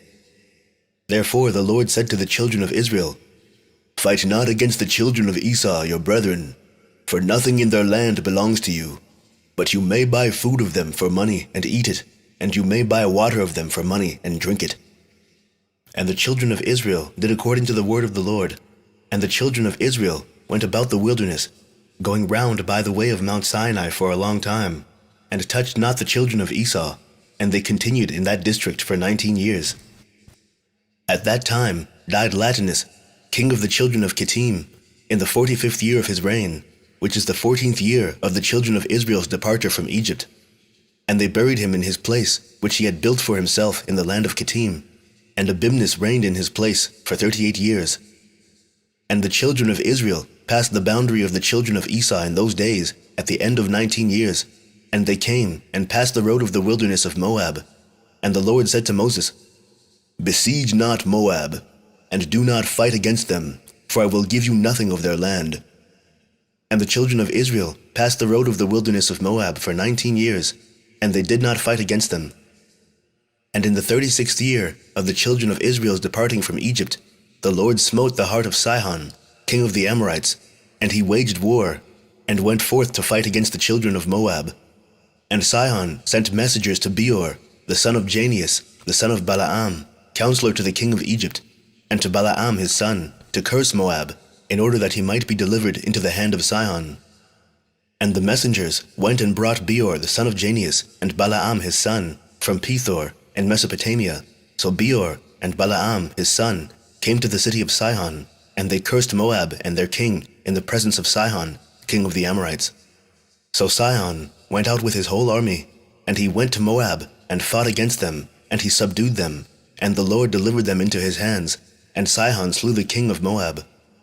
And Sihon took all the cities of Moab in the battle.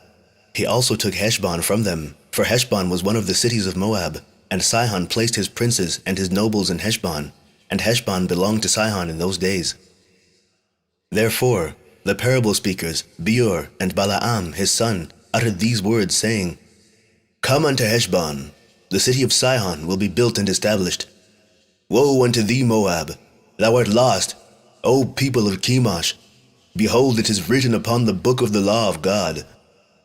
And when Sihon had conquered Moab, he placed guards in the cities which he had taken from Moab, and a considerable number of the children of Moab fell in battle into the hand of Sihon, and he made a great capture of them, sons and daughters, and he slew their king. So Sihon turned back to his own land. And Sihon gave numerous presents of silver and gold to Beor and Balaam his son, and he dismissed them, and they went to Mesopotamia, to their home and country. At that time all the children of Israel passed from the road of the wilderness of Moab, and returned and surrounded the wilderness of Edom. So the whole congregation came to the wilderness of Sin, in the first month of the 40th year from their departure from Egypt. And the children of Israel dwelt there in Kadesh, in the wilderness of Sin, and Miriam died there, and she was buried there.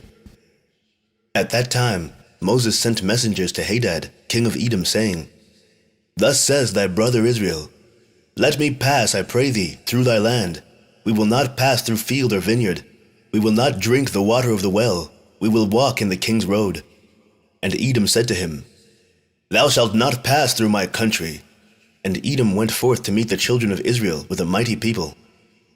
And the children of Esau refused to let the children of Israel pass through their land, so the Israelites removed from them and fought not against them. For before this the Lord had commanded the children of Israel, saying, You shall not fight against the children of Esau. Therefore the Israelites removed from them, and did not fight against them. So the children of Israel departed from Kadesh, and all the people came to Mount Hor. At that time the Lord said to Moses, Tell thy brother Aaron that he shall die there, for he shall not come to the land which I have given to the children of Israel. And Aaron went up, at the command of the Lord, to Mount Hor, in the 40th year, in the 5th month, in the 1st day of the month. And Aaron was 123 years old when he died in Mount Hor. Chapter 85. And King Arad, the Canaanite, who dwelt in the south, heard that the Israelites had come by the way of the spies, and he arranged his forces to fight against the Israelites. And the children of Israel were greatly afraid of him, for he had a great and heavy army. So the children of Israel resolved to return to Egypt. And the children of Israel turned back about the distance of 3 days' journey unto Meserath Beni Jaakon, for they were greatly afraid on account of the king Arad. And the children of Israel would not get back to their places, so they remained in Beni Jaakon for 30 days. When the children of Levi saw that the children of Israel would not turn back, they were jealous for the sake of the Lord, and they rose up and fought against the Israelites, their brethren, and slew of them a great body, and forced them to turn back to their place, Mount Hor. And when they returned, King Arad was still arranging his host for battle against the Israelites. And Israel vowed a vow, saying, If thou wilt deliver this people into my hand, then I will utterly destroy their cities.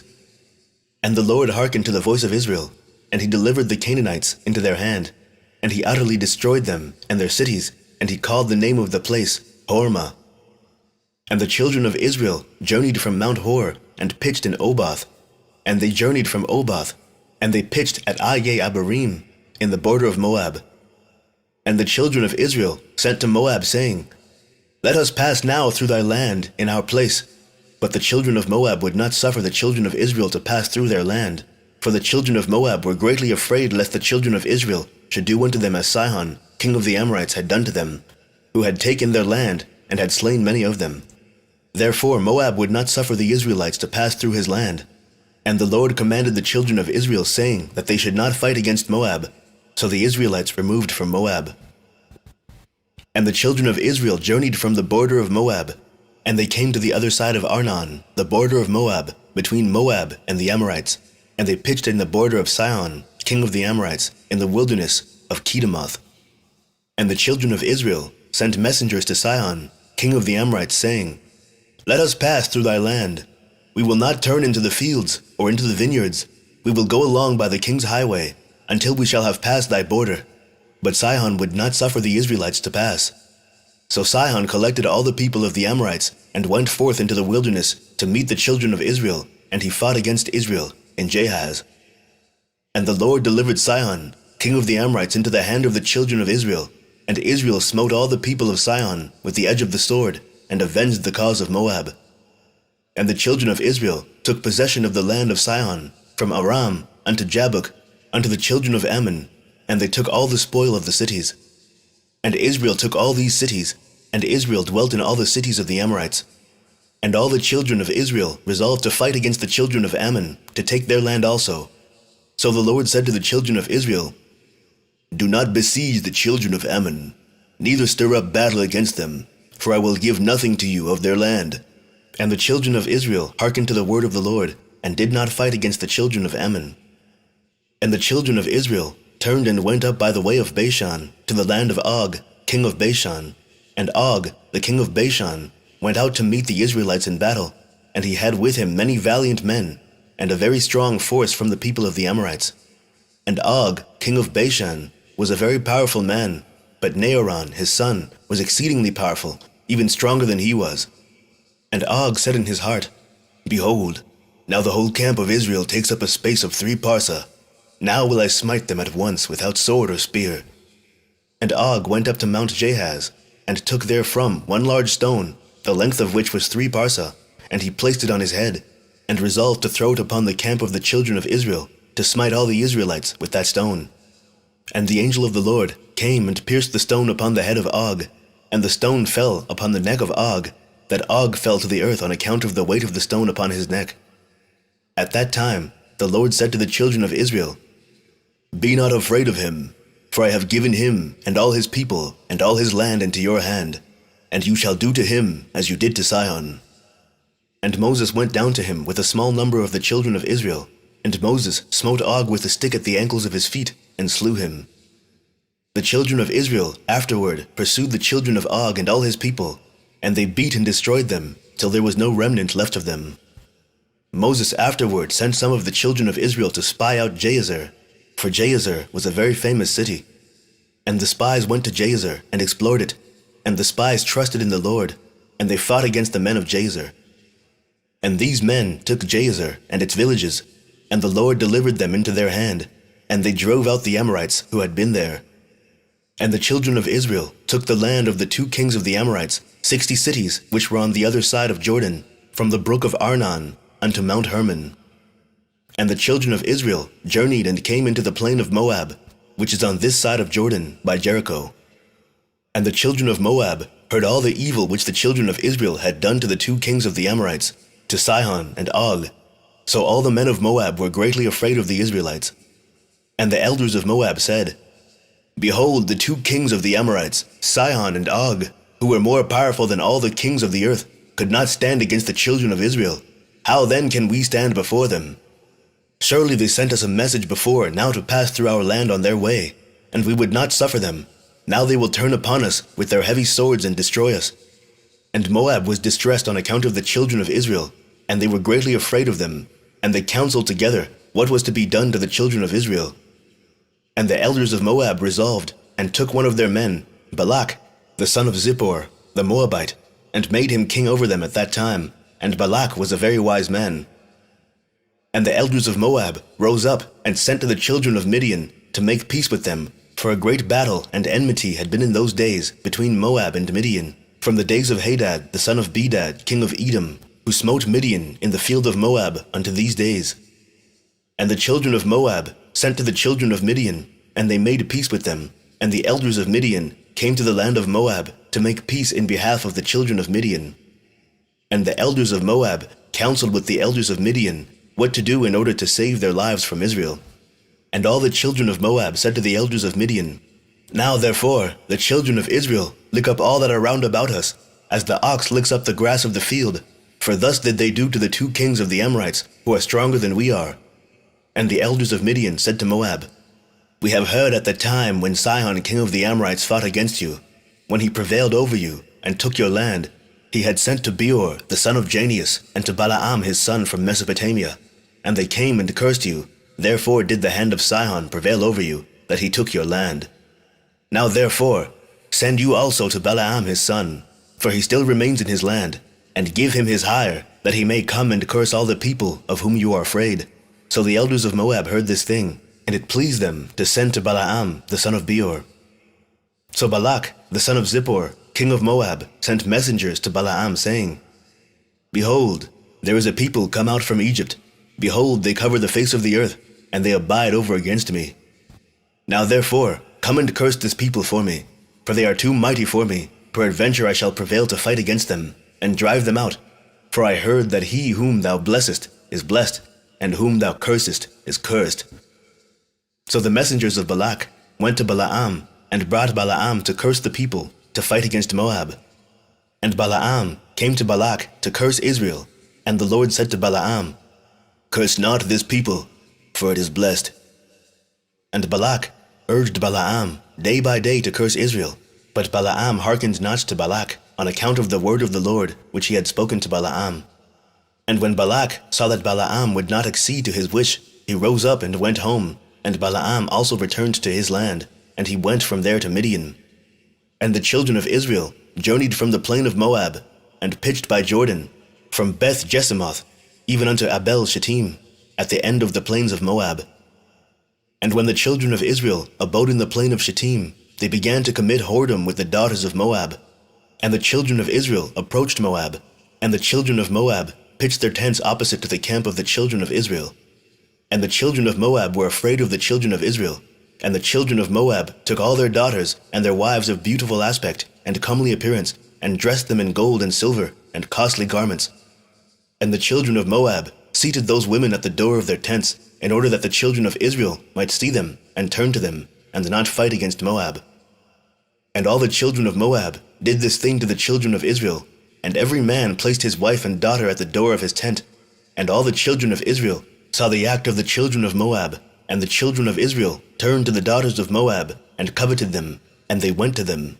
And it came to pass that when a Hebrew came to the door of the tent of Moab, and saw a daughter of Moab, and desired her in his heart, and spoke with her at the door of the tent that which he desired, whilst they were speaking together, the men of the tent would come out, and speak to the Hebrew like unto these words: Surely you know that we are brethren. We are all the descendants of Lot, and the descendants of Abraham his brother. Wherefore then will you not remain with us?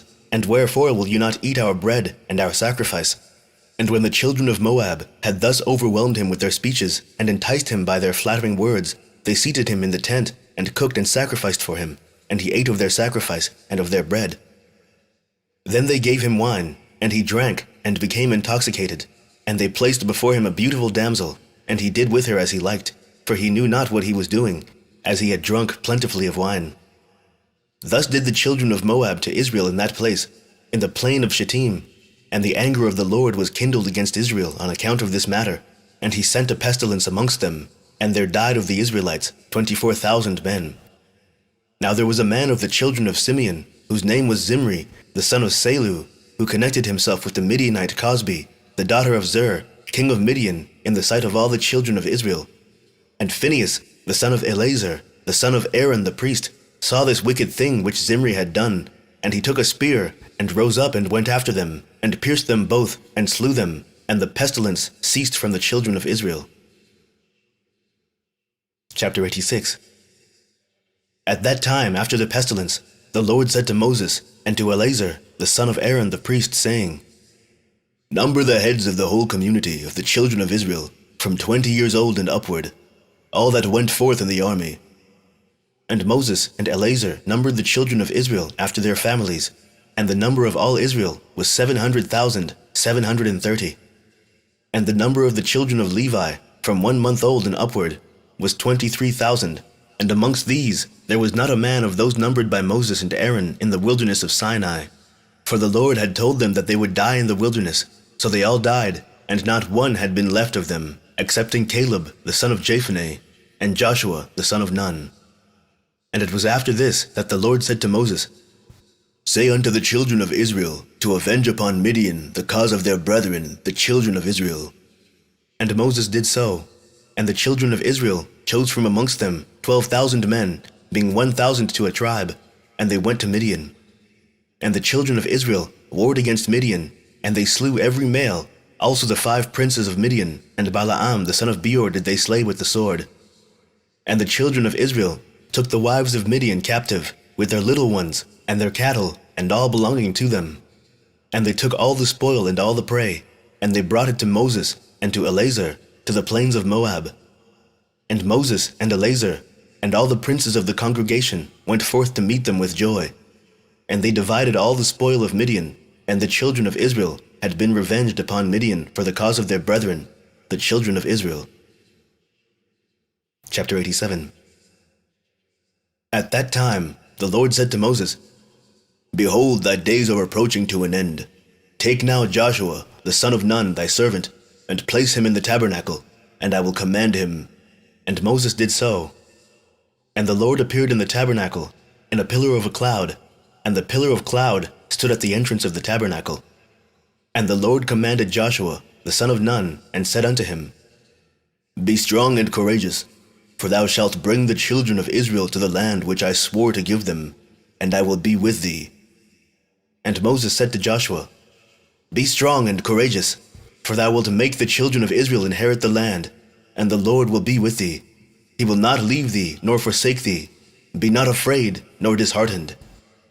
And Moses called to all the children of Israel, and said to them, You have seen all the good which the Lord your God has done for you in the wilderness. Now therefore, observe all the words of this law, and walk in the way of the Lord your God. Turn not from the way which the Lord has commanded you, either to the right or to the left. And Moses taught the children of Israel statutes and judgments, and laws to do in the land, as the Lord had commanded him. And he taught them the way of the Lord and his laws. Behold, they are written upon the book of the law of God, which he gave to the children of Israel by the hand of Moses. And Moses finished commanding the children of Israel, and the Lord said to him, saying, Go up to the Mount Abarim, and die there, and be gathered unto thy people, as Aaron thy brother was gathered. And Moses went up as the Lord had commanded him, and he died there, in the land of Moab, by the order of the Lord, in the 40th year from the Israelites going forth from the land of Egypt. And the children of Israel wept for Moses in the plains of Moab for 30 days, and the days of weeping and mourning for Moses were completed. Chapter 88. And it was after the death of Moses that the Lord said to Joshua the son of Nun, saying, Rise up, and pass the Jordan to the land which I have given to the children of Israel, and thou shalt make the children of Israel inherit the land. Every place upon which the sole of your feet shall tread shall belong to you, from the wilderness of Lebanon unto the great river, the river of Pirath, shall be your boundary. No man shall stand up against thee all the days of thy life. As I was with Moses, so will I be with thee. Only be strong and of good courage, to observe all the law which Moses commanded thee. Turn not from the way, either to the right or to the left, in order that thou mayest prosper in all that thou doest. And Joshua commanded the officers of Israel, saying, Pass through the camp, and command the people, saying, Prepare for yourselves provisions, for in 3 days more you will pass the Jordan to possess the land. And the officers of the children of Israel did so, and they commanded the people, and they did all that Joshua had commanded. And Joshua sent 2 men to spy out the land of Jericho, and the men went and spied out Jericho.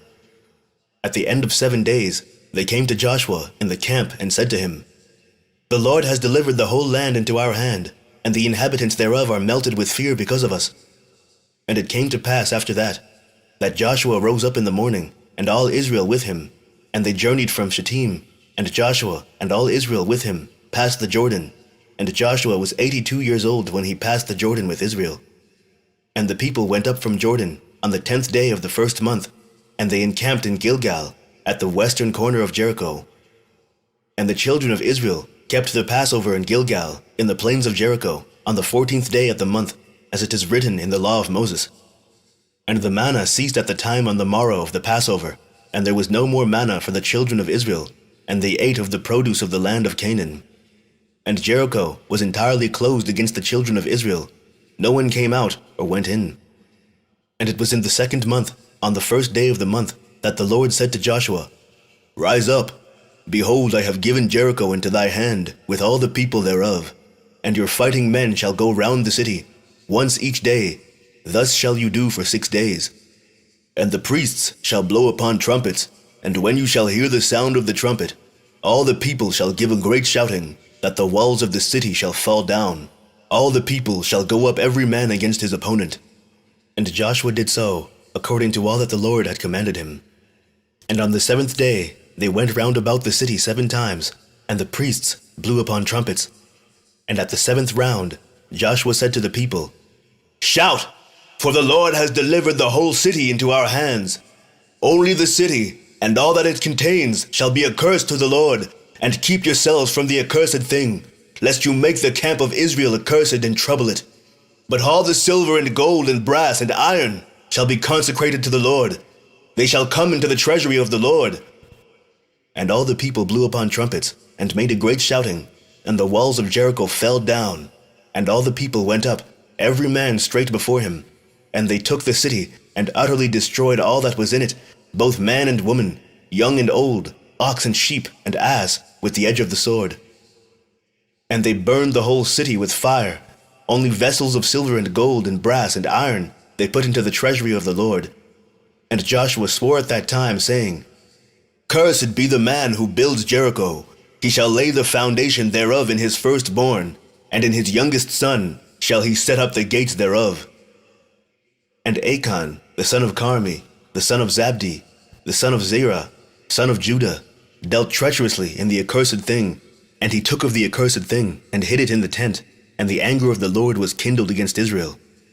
And it was after this, when the children of Israel had returned from burning Jericho, Joshua sent men to spy out also Ai, and to fight against it. And the men went up, and spied out Ai, and they returned and said, Let not all the people go up with thee to Ai, only let about 3,000 men go up and smite the city, for the men thereof are but few. And Joshua did so, and there went up with him of the children of Israel about 3,000 men, and they fought against the men of Ai. And the battle was severe against Israel, and the men of Ai smote 36 men of Israel, and the children of Israel fled from before the men of Ai. And when Joshua saw this thing, he tore his garments, and fell upon his face to the ground before the Lord, he with the elders of Israel, and they put dust upon their heads. And Joshua said, Why, O Lord, didst thou bring this people over the Jordan? What shall I say after the Israelites have turned their backs against their enemies? Now therefore, all the Canaanites, inhabitants of the land, will hear this thing, and surround us, and cut off our name. And the Lord said to Joshua, Why dost thou fall upon thy face? Rise, get thee off, for the Israelites have sinned, and taken of the accursed thing. I will no more be with them, unless they destroy the accursed thing from amongst them. And Joshua rose up, and assembled the people, and brought the Urim by the order of the Lord, and the tribe of Judah was taken, and Achan the son of Carmi was taken. And Joshua said to Achan, Tell me, my son, what hast thou done? And Achan said, I saw amongst the spoil of a goodly garment of Shinar, and 200 shekels of silver, and a wedge of gold of 50 shekels weight. I coveted them, and took them, and behold, they are all hid in the earth in the midst of the tent. And Joshua sent men, who went and took them from the tent of Achan, and they brought them to Joshua. And Joshua took Achan, and these utensils, and his sons and daughters, and all belonging to him, and they brought them into the valley of Achor. And Joshua burned them there with fire, and all the Israelites stoned Achan with stones, and they raised over him a heap of stones. Therefore did he call that place the valley of Achor. So the Lord's anger was appeased, and Joshua afterward came to the city, and fought against it. And the Lord said to Joshua, Fear not, neither be thou dismayed. Behold, I have given into thy hand Ai, her king, and her people, and thou shalt do unto them as thou didst to Jericho, and her king. Only the spoil thereof, and the cattle thereof shall you take for a prey for yourselves. Lay an ambush for the city behind it. So Joshua did according to the word of the Lord, and he chose from amongst the sons of war 30,000 valiant men, and he sent them, and they lay in ambush for the city. And he commanded them, saying, When you shall see us, we will flee before them with cunning, and they will pursue us. You shall then rise up out of the ambush, and take the city. And they did so. And Joshua fought, and the men of the city went out toward Israel, not knowing that they were lying in ambush for them behind the city. And Joshua and all the Israelites feigned themselves wearied out before them, and they fled by the way of the wilderness with cunning. And the men of Ai gathered all the people who were in the city to pursue the Israelites, and they went out and were drawn away from the city. Not one remained, and they left the city open and pursued the Israelites. And those who were lying in ambush rose up out of their places, and hastened to come to the city, and took it, and set it on fire. And the men of Ai turned back, and behold, the smoke of the city ascended to the skies, and they had no means of retreating, either one way or the other. And all the men of Ai were in the midst of Israel, some on this side, and some on that side, and they smote them, so that not one of them remained. And the children of Israel took Milosh, king of Ai, alive, and they brought him to Joshua, and Joshua hanged him on a tree, and he died. And the children of Israel returned to the city after having burned it, and they smote all those that were in it with the edge of the sword. And the number of those that had fallen of the men of Ai, both man and woman, was 12,000.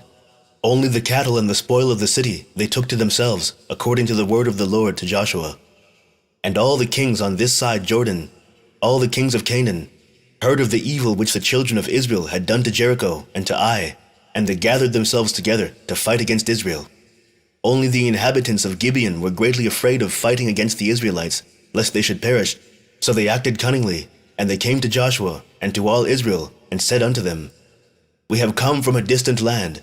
Now therefore, make a covenant with us. And the inhabitants of Gibeon overreached the children of Israel, and the children of Israel made a covenant with them, and they made peace with them, and the princes of the congregation swore unto them. But afterward the children of Israel knew that they were neighbors to them, and were dwelling amongst them. But the children of Israel slew them not, for they had sworn to them by the Lord, and they came hewers of wood and drawers of water. And Joshua said to them, Why did you deceive me, to do this thing to us? And they answered him, saying, Because it was told to thy servants all that you had done to all the kings of the Amorites, and we were greatly afraid of our lives, and we did this thing. And Joshua appointed them on that day to hew wood and to draw water, and he divided them for slaves to all the tribes of Israel. And when Adonizedek, king of Jerusalem, heard all that the children of Israel had done to Jericho and to Ai, he sent to Hoham, king of Hebron, and to Piram, king at Jarmuth, and to Japhiah, king of Lachish, and to Deber, king of Eglon, saying, Come up to me and help me, that we may smite the children of Israel and the inhabitants of Gibeon, who have made peace with the children of Israel. And they gathered themselves together, and the 5 kings of the Amorites went up with all their camps, a mighty people, numerous as the sand of the seashore. And all these kings came and encamped before Gibeon, and they began to fight against the inhabitants of Gibeon. And all the men of Gibeon sent to Joshua, saying, Come up quickly to us, and help us, for all the kings of the Amorites have gathered together to fight against us. And Joshua and all the fighting people went up from Gilgal, and Joshua came suddenly to them, and smote these 5 kings with a great slaughter. And the Lord confounded them before the children of Israel, who smote them with a terrible slaughter in Gibeon, and pursued them along the way that goes up to Beth-horon, unto Makkedah, and they fled from before the children of Israel. And whilst they were fleeing, the Lord sent upon them hailstones from heaven, and more of them died by the hailstones than by the slaughter of the children of Israel. And the children of Israel pursued them, and they still smote them in the road, going on and smiting them. And when they were smiting, the day was declining toward evening, and Joshua said in the sight of all the people, Sun, stand thou still upon Gibeon, and thou moon in the valley of Ajalon, until the nation shall have revenged itself upon its enemies. And the Lord hearkened to the voice of Joshua, and the sun stood still in the midst of the heavens, and it stood still 36 moments, and the moon also stood still, and hastened not to go down a whole day. And there was no day like that, before it or after it, that the Lord hearkened to the voice of a man, for the Lord fought for Israel. Chapter 89. Then spoke Joshua this song, on the day that the Lord had given the Amorites into the hand of Joshua and the children of Israel, and he said in the sight of all Israel, Thou hast done mighty things, O Lord. Thou hast performed great deeds. Who is like unto thee? My lips shall sing to thy name. My goodness and my fortress, my high tower, I will sing a new song unto thee. With thanksgiving will I sing to thee. Thou art the strength of my salvation. All the kings of the earth shall praise thee. The princes of the world shall sing to thee. The children of Israel shall rejoice in thy salvation. They shall sing and praise thy power. To thee, O Lord, did we confide. We said, Thou art our God, for thou wast our shelter and strong tower against our enemies. To thee we cried, and were not ashamed. In thee we trusted, and were delivered. When we cried unto thee, thou didst hear our voice. Thou didst deliver our souls from the sword. Thou didst show unto us thy grace. Thou didst give unto us thy salvation. Thou didst rejoice our hearts with thy strength. Thou didst go forth for our salvation. With thine arm thou didst redeem thy people. Thou didst answer us from the heavens of thy holiness. Thou didst save us from 10,000s of people. The sun and moon stood still in heaven, and thou didst stand in thy wrath against our oppressors, and didst command thy judgments over them. All the princes of the earth stood up. The kings of the nations had gathered themselves together. They were not moved at thy presence. They desired thy battles. Thou didst rise against them in thine anger, and didst bring down thy wrath upon them. Thou didst destroy them in thine anger, and cut them off in thine heart. Nations have been consumed with thy fury. Kingdoms have declined because of thy wrath. Thou didst wound kings in the day of thine anger. Thou didst pour out thy fury upon them. Thy wrathful anger took hold of them. Thou didst turn their iniquity upon them, and didst cut them off in their wickedness. They did spread a trap. They fell therein. In the net they hid. Their foot was caught. Thine hand was ready for all thine enemies, who said, Through their sword they possessed the land, through their arm they dwelt in the city. Thou didst fill their faces with shame. Thou didst bring their horns down to the ground. Thou didst terrify them in thy wrath, and didst destroy them in thine anger. The earth trembled and shook at the sound of thy storm over them. Thou didst not withhold their souls from death, and didst bring down their lives to the grave. Thou didst pursue them in thy storm. Thou didst consume them in thy whirlwind. Thou didst turn their rain into hail. They fell in deep pits, so they could not rise. Their carcasses were like rubbish, cast out in the middle of the streets. They were consumed and destroyed in thine anger. Thou didst save thy people with thy might. Therefore our hearts rejoice in thee. Our souls exult in thy salvation. Our tongues shall relate thy might. We will sing and praise thy wondrous works. For thou didst save us from our enemies. Thou didst deliver us from those who rose up against us. Thou didst destroy them from before us, and depress them beneath our feet. Thus shall all thine enemies perish, O Lord, and the wicked shall be like chaff driven by the wind, and thy beloved shall be like trees planted by the waters. So Joshua and all Israel with him returned to the camp in Gilgal, after having smitten all the kings, so that not a remnant was left of them. And the 5 kings fled alone on foot from battle, and hid themselves in a cave. And Joshua sought for them in the field of battle, and did not find them. And it was afterward told to Joshua, saying, The kings are found, and behold, they are hidden in a cave. And Joshua said, Appoint men to be at the mouth of the cave to guard them, lest they take themselves away. And the children of Israel did so. And Joshua called to all Israel, and said to the officers of battle, Place your feet upon the necks of these kings. And Joshua said, So shall the Lord do to all your enemies. And Joshua commanded afterward that they should slay the kings, and cast them into the cave, and to put great stones at the mouth of the cave.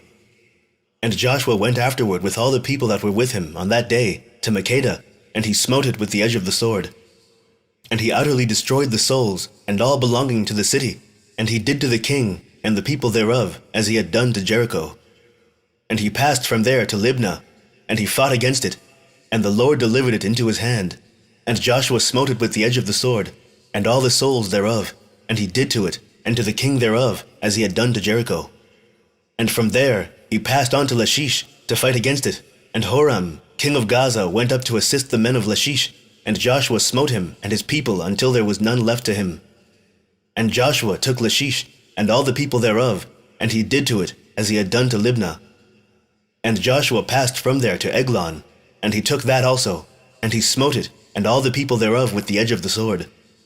And from there he passed to Hebron, and fought against it, and took it, and utterly destroyed it. And he returned from there with all Israel to Debir, and fought against it, and smote it with the edge of the sword. And he destroyed every soul in it, he left none remaining. And he did to it, and the king thereof, as he had done to Jericho. And Joshua smote all the kings of the Amorites, from Kadesh Barnea unto Azah, and he took their country at once, for the Lord had fought for Israel. And Joshua, with all Israel, came to the camp to Gilgal.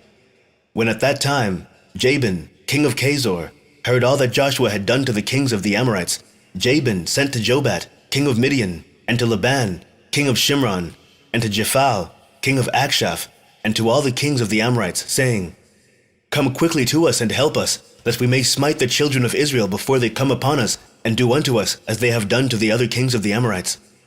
And all these kings hearkened to the words of Jabin, king of Chazor, and they went forth with all their camps, 17 kings, and all their people were as numerous as the sand on the seashore, together with horses and chariots innumerable. And they came and pitched together at the waters of Merom, and they were met together to fight against Israel.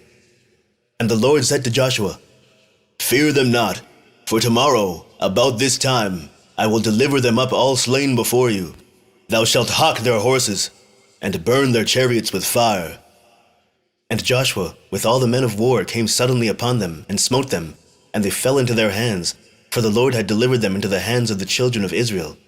So the children of Israel pursued all these kings with their camps, and smote them until there was none left of them. And Joshua did to them as the Lord had spoken to him. And Joshua returned at that time to Chazor, and smote it with the sword, and destroyed every soul in it, and burned it with fire. And from Chazor Joshua passed to Shimron, and smote it, and utterly destroyed it. From there he passed to Akshaph, and he did to it as he had done to Shimron. From there he passed to Adullam, and he smote all the people in it, and he did to Adullam as he had done to Akshaph and to Shimron. And he passed from them to all the cities of the kings which he had smitten, and he smote all the people that were left of them, and he utterly destroyed them. Only their booty and cattle the Israelites took to themselves as a prey, but every human being they smote, they suffered not a soul to live. As the Lord had commanded Moses, so did Joshua and all Israel. They failed not in anything. So Joshua and all the children of Israel smote the whole land of Canaan, as the Lord had commanded them, and smote all their kings, being 31 kings, and the children of Israel took their whole country. Besides the kingdoms of Sihon and Og, which are on the other side of Jordan, of which Moses had smitten many cities, and Moses gave them to the Reubenites and the Gadites, and to half the tribe of Manasseh. And Joshua smote all the kings that were on this side Jordan to the west, and he gave them for an inheritance to the 9 tribes and to the half tribe of Israel. For 5 years did Joshua carry on the war with these kings, and he gave their cities to the Israelites, and the land became tranquil from battle throughout the cities of the Amorites and the Canaanites. Chapter 90. At that time, in the 5th year after the children of Israel had passed over Jordan, after the children of Israel had rested from their war with the Canaanites, at that time great and severe battles arose between Edom and the children of Kittim, and the children of Kittim fought against Edom. And Abianus, king of Kittim, went forth in that year, that is in the 31st year of his reign, and a great force with him of the mighty men of the children of Kittim, and he went to Seir to fight against the children of Esau. And Hadad, the king of Edom, heard of his report, and he went forth to meet him with a heavy people and a strong force, and engaged in battle with him in the field of Edom. And the hand of Kittim prevailed over the children of Esau, and the children of Kittim slew of the children of Esau 22,000 men, and all the children of Esau fled from before them. And the children of Kittim pursued them, and they reached Hadad, king of Edom, who was running before them, and they caught him alive, and brought him to Abianus, king of Kittim. And Abianus ordered him to be slain, and Hadad, king of Edom, died in the 48th year of his reign. And the children of Kittim continued their pursuit of Edom, and they smote them with a great slaughter, and Edom became subject to the children of Kittim. And the children of Kittim ruled over Edom, and Edom became under the hand of the children of Kittim, and became one kingdom from that day. And from that time they could no more lift up their heads, and their kingdom became one with the children of Kittim. And Abianus placed officers in Edom, and all the children of Edom became subject and tributary to Abianus, and Abianus turned back to his own land, Kittim. And when he returned, he renewed his government, and built for himself a spacious and fortified palace for a royal residence, and reigned securely over the children of Kittim and over Edom. In those days, after the children of Israel had driven away all the Canaanites and the Amorites, Joshua was old and advanced in years. And the Lord said to Joshua, "Thou art old, advanced in life, and a great part of the land remains to be possessed. Now therefore, divide this land for an inheritance to the 9 tribes, and to the half tribe of Manasseh." And Joshua rose up, and did as the Lord had spoken to him. And he divided the whole land to the tribes of Israel as an inheritance to the 9 tribes according to their divisions. But to the tribe at Levi he gave no inheritance. The offerings of the Lord are their inheritance, as the Lord had spoken of them by the hand of Moses. And Joshua gave Mount Hebron to Caleb, the son of Jephunneh, one portion above his brethren, as the Lord had spoken through Moses. Therefore, Hebron became an inheritance to Caleb and his children unto this day. And Joshua divided the whole land by lots to all Israel for an inheritance, as the Lord had commanded him. And the children of Israel gave cities to the Levites from their own inheritance, and suburbs for their cattle and property, as the Lord had commanded Moses. So did the children of Israel, and they divided the land by lot, whether great or small. And they went to inherit the land according to their boundaries, and the children of Israel gave to Joshua the son of Nun an inheritance amongst them. By the word of the Lord did they give to him the city which he required, Timnathserach in Mount Ephraim, and he built the city and dwelt therein. These are the inheritances which Eleazar the priest and Joshua the son of Nun and the heads of the fathers of the tribes portioned out to the children of Israel by lot in Shiloh, before the Lord, at the door of the tabernacle, and they left off dividing the land. And the Lord gave the land to the Israelites, and they possessed it as the Lord had spoken to them, and as the Lord had sworn to their ancestors.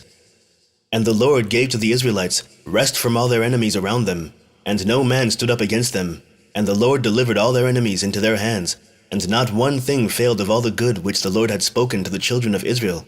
Yea, the Lord performed everything. And Joshua called to all the children of Israel, and he blessed them, and commanded them to serve the Lord, and he afterward sent them away, and they went each man to his city, and each man to his inheritance. And the children of Israel served the Lord all the days of Joshua, and the Lord gave them rest from all around them, and they dwelt securely in their cities. And it came to pass in those days that Abianus, king of Kittim, died in the 38th year of his reign, that is the 7th year of his reign over Edom. And they buried him in his place which he had built for himself, and Latinus reigned in his stead 50 years. And during his reign he brought forth an army, and he went and fought against the inhabitants of Britannia and Kernaniah, the children of Elisha, son of Javan, and he prevailed over them and made them tributary. Then he heard that Edom had revolted from under the hand of Kittim, and Latinus went to them and smote them and subdued them, and placed them under the hand of the children of Kittim. And Edom became one kingdom with the children of Kittim all the days. And for many years there was no king in Edom, and their government was with the children of Kittim and their king.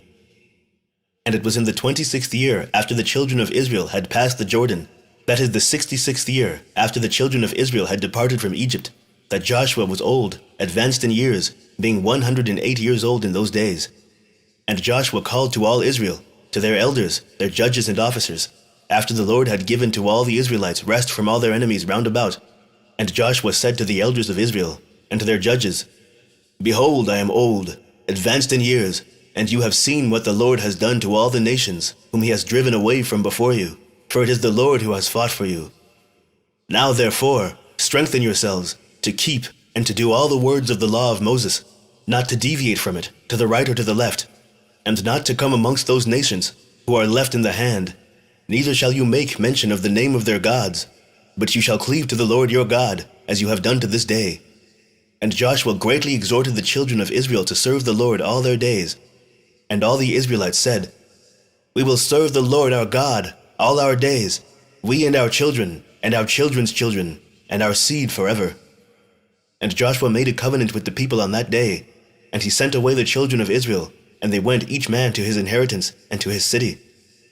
And it was in those days, when the children of Israel were dwelling securely in their cities, that they buried the coffins of the tribes of their ancestors, which they had brought up from Egypt, each man in the inheritance of his children. The 12 sons of Jacob did the children of Israel bury, each man in the possession of his children.